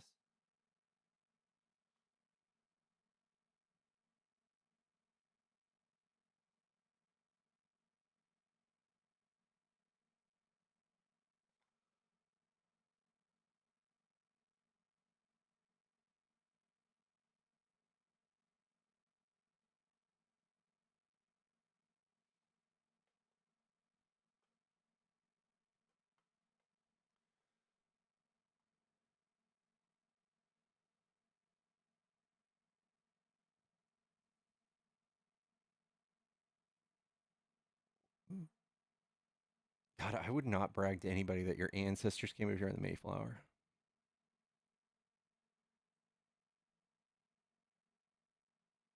What am I missing in chat, guys? Chat, if you enjoy these debates, give me a follow.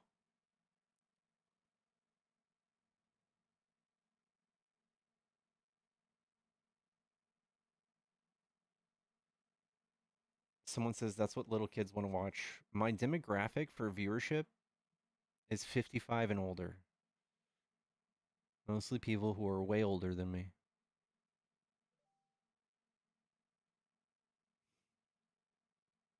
I love when boomers still call millennials kids. Yeah, I'm 36. I take it as a huge compliment.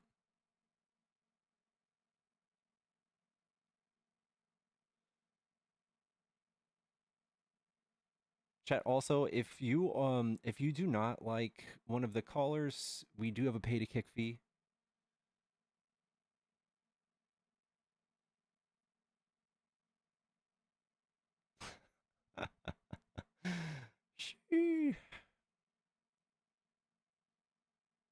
We've dipped a little bit on viewership, huh?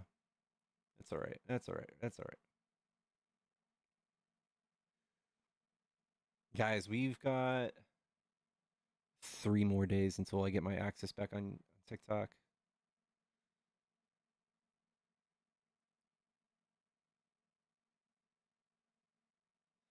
You've been watching my streams for the last week. Everybody's barely over 18. All right, bro. You caught me. The lady I talked to before that guy was 68. Do you remember that?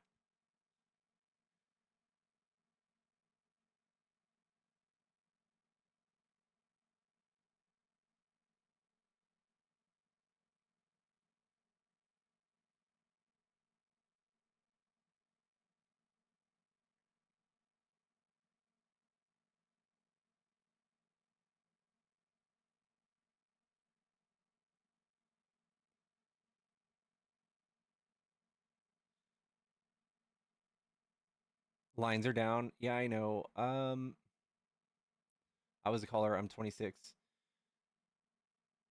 Dude, I need to update my privileges for becoming a member. You do look young. I listen at work. I'm 51. Love that. Thank you, Bubbly. Lady was on the yeah. I debate like a 3-year-old. No comprehension. Come on, dude. Be nice. Be nice.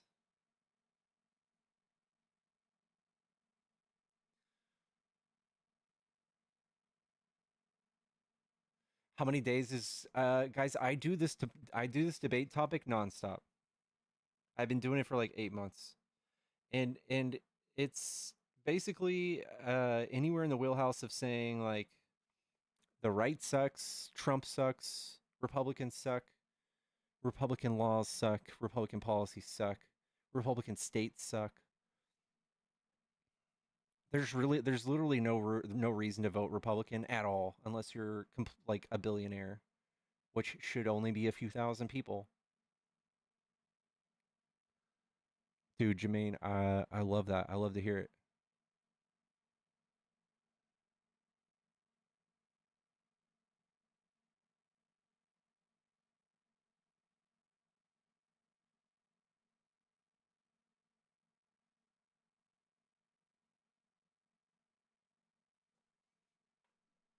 You thought you were watching Parker. I'll take that as a compliment. Debate the madness with pro-choice. The thing is, um, I don't like debating that topic without. I'd prefer women talk about that. Two dudes sitting on the internet debating on whether or not women should have rights is so dystopian and fucked up to me.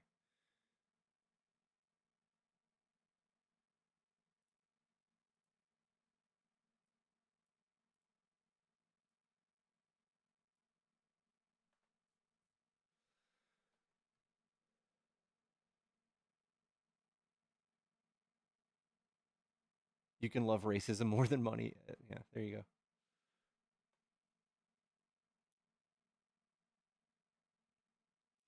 go. Having to pay to kick feature just proves that I don't want to have people voicing their opinions. That's not true. No one's been paid to kick today. And the other thing is, if you don't want to get kicked, if you don't want someone to pay to kick you, it's incentive for you to keep a good faith conversation going. If you're a good conversation, if you're a good debate, and if you're not a complete asshole, you won't get paid to kick.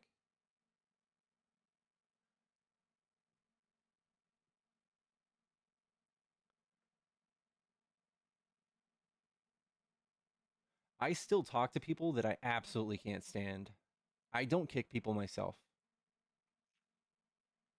Unless they're just saying some completely off the like super racist offensive shit, then I'd kick them.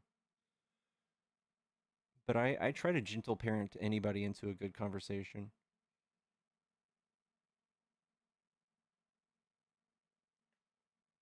Am I a good convo? Have I talked to you?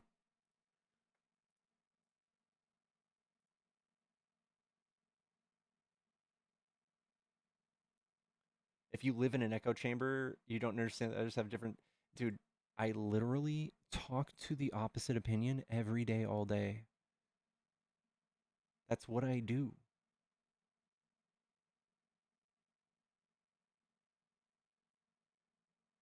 All right, chat. I think I'm gonna roll out. I think I'm gonna roll out. It's quesadilla night with my girlfriend.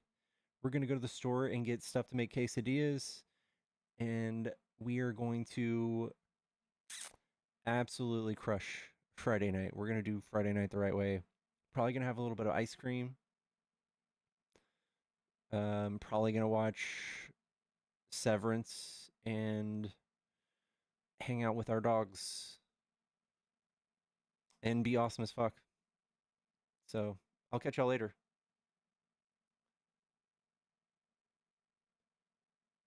I love you, chat. Say it back. See you back.